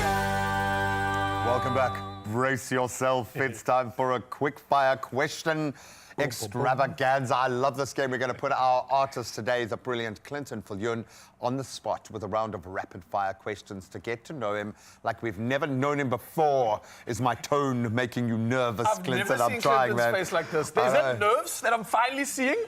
Oh. Don't worry, it's not hectic. I know we're trying to make it sound all dangerous and crazy, but it's actually, these questions are great. Yeah. Now, we've designed them and just to kind of get a sense of who you are, maybe behind this veil that we get to see. But you're kind of an authentic guy, so I have a feeling we're going to know the answers anyway. But let's get cracking, man. These are great. These are great. So, bro, you ready? Let's I go. want Take a deep full, breath. full, real, raw answers here. Don't Okay. even think about it. First up, what's the first song you ever performed live? That's an easy one. The first one I ever performed live was One Last Cry, Brian McKnight. Oh, really? Oh, bro, that's a big one. It's a big song. Give us a little taste. One last cry before I leave it all behind. I gotta put you right on my mind. This time. Come on now. I love that, Hey. man. Oh, okay, that was beautiful. This is an interesting one. If you could choose one city to perform in for the rest of your life, it's going to be your residence. Which city would it be? Man, I would have to go with Ibiza, man. Really? Yo. Just straight up party capital, you say, bro. You just want to jaw all day. You didn't even think about it. You just left us behind, man. You were like, okay, I'm just cutting my losses. I'm going to Ibiza, man. Have you been there already? Been there before? No. I've been on the Balearic Islands, but Palma. I've been to Palma, Mallorca, and Menorca, yeah. So nice. So we're making that one materialize, bro. We're putting that on the but to-do then list. you've got to come back. I'm not going to be No, manifesting for you if you're not going to come back, okay? Well, Cape Town is home. And for me, this would obviously be, if I could be doing it in Ibiza, like here, I would do it every day. Good save. Good we'll save. take it. We'll take it. Good save. All right, here's an interesting one. I died to hear the answer. What's the weirdest thing that's ever happened to you on stage? The weirdest thing that ever happened to me, I would say people coming up to me and having a discussion with me while I'm singing. They didn't give you the undergarments while doing this, right? That I'm like, man, listen, how was your day? Now, okay, your day is good. You know the song, la la la la la la. You know it, man. I'm like, dude, whatever you got to do to get that engagement, I love that. That is weird, actually. Yeah, but I mean, time waits for no man. I like it, man. I love that a lot. Well, speaking of time, are you, and this speaks volumes about the kind of person you are, a late night songwriting session or a nice early morning studio session? I think for me, a late night, because that's when the creative juices. Really? So we're punishing you this morning, man. Sorry, man. We should be well done then on that note, bro. Seriously. What's the most underrated song of all time, in your opinion? The most underrated song You can use your own of as all well. time. I think it's. I'm a big Joe fan. I just think he is very underrated as an artist. I would say. I wanna know what turns you on. Yo, that's a banger, man. You know, Jeepers, keepers. Okay, I see what you're saying. I just feel like it didn't get, its flowers like it's supposed to. Yeah. 'Cause there's a lot of people getting those Grammys and whatever, but Joe has always been, like in the shadow. You know. Yeah, I think, we say you're genre bending, but you're a romantic, bro. I think the balance are there, dude. I think that's it, R&B. Till we die. No, I agree with you completely there, Joe. Underrated. This is a very interesting one. If you could swap voices with one other singer for a day, who would that be? And it can be current, it can be past. Check all the choices going through his head right now. I see trees are green. Mr. Louis, gotta be Mr. Please, can you Louis. do that for one day of the week? Every week. Just every Wednesday or something. I'll take it. That's beautiful. We love you, Nats. Yeah. Oh, beautiful. Listen, I think many people will actually take this one and pay attention to it. But what's some of the best advice that you've been given in the music industry? I think it's just to stay true to yourself and always be humble, and don't burn bridges, because you never know where it might lead to, and you might need that people in the long run. Yeah. But I think it's merely stay true to yourself. Don't change for nobody, and believe in your craft and just work hard at it, because practice makes perfect. We all know that, and just exercise it every day. I love that. Put in the work. Absolutely. One last question. I've got to sneak this in. What's the one song that puts you in a good mood?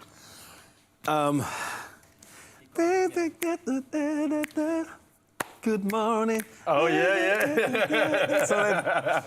Already changing the mood here, man.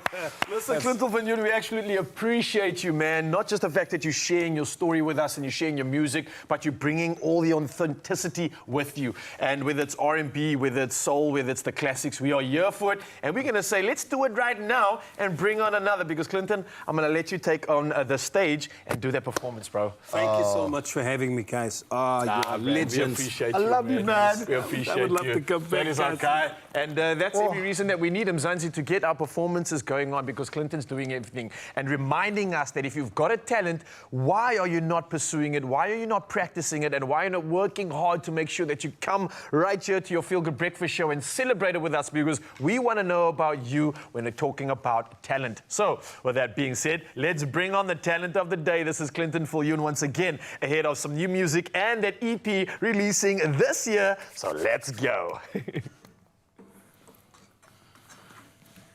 Hi, my name is Clinton Van Yoon, and I'll be doing Ribbon in the Sky by Stevie Wonder, one of my favorite artists of all time.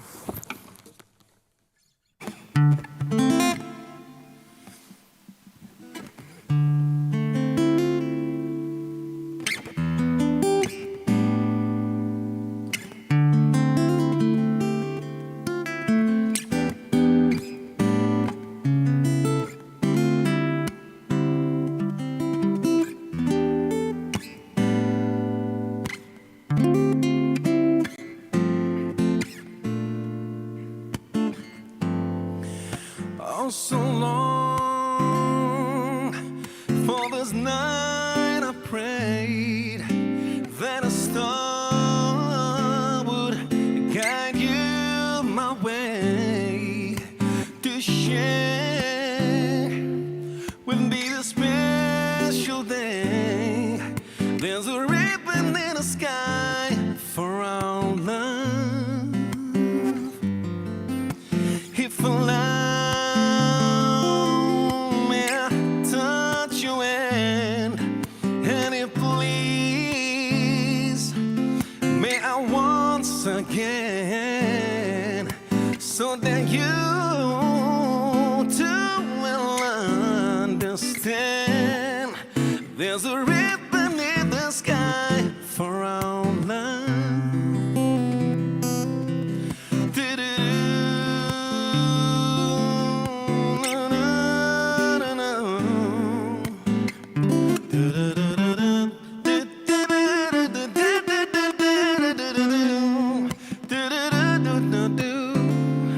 Oh, no, no, no, no, no.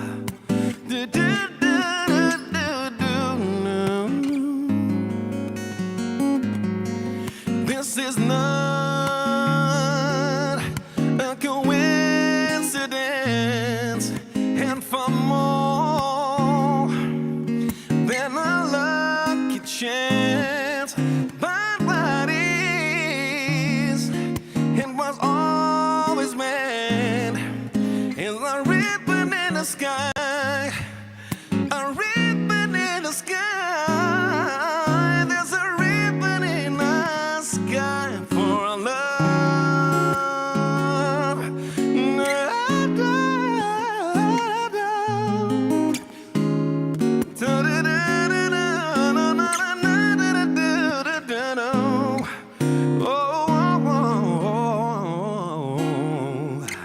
There's a ribbon in the sky.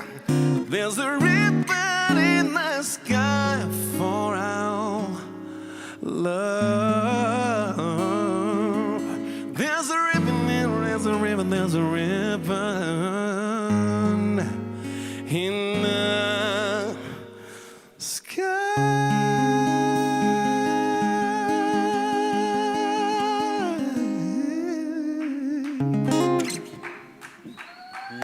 Beautiful, Clinton Fayon. Thank you so much. Oh man, we love the energy that this guy brings with him into this space. It's been magical. Emil, maybe we'll bring one more performance out Oh of him yes, if we can, please, because it's cool, it's real, and it's like a classic, and I'm here for it. And I hope you are too, Mzansi, because there's still a lot to look forward to right here on your Feel Good Breakfast Show. Clint's going to be bringing one more performance, I hope, and then we're going to remind you that there's a reason to get your pockets filled with money. But only if you stick around and don't go anywhere. We'll see you after this.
It's my feel-good breakfast show.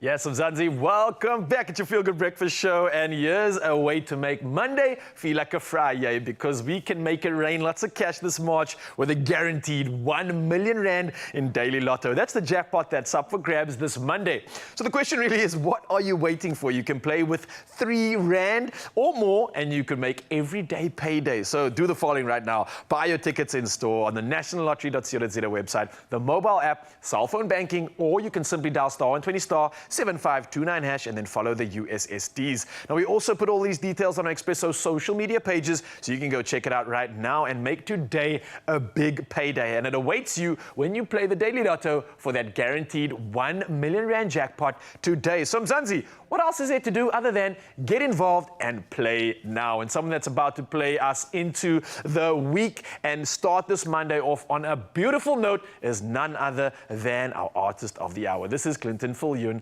Enjoy, baby. Hi, this is Clinton Viljoen, and I'll be singing Kisses in the Moonlight by my favorite artist, Mr. George Benson.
little shimmy of joy at the end. That's what you call living your best life, right there.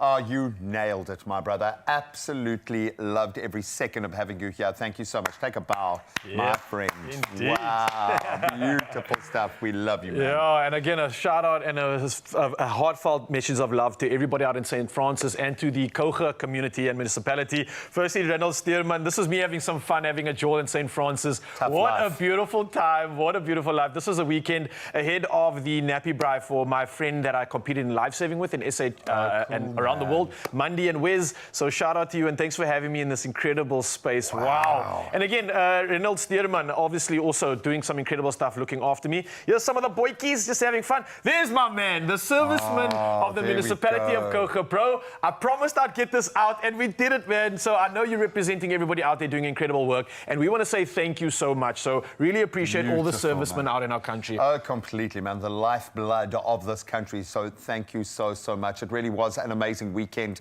I know proud parents all around just love their kids. There's my boy with his hachimaki on next to Sahel and Angola. They all earned their green belts this weekend, but they did it like men. There were no boys left on that floor. Absolutely amazing. So that inspired me. You inspire us and we'll do it and hopefully inspire you tomorrow morning. We'll see you then. Adios. Love ya. We love you.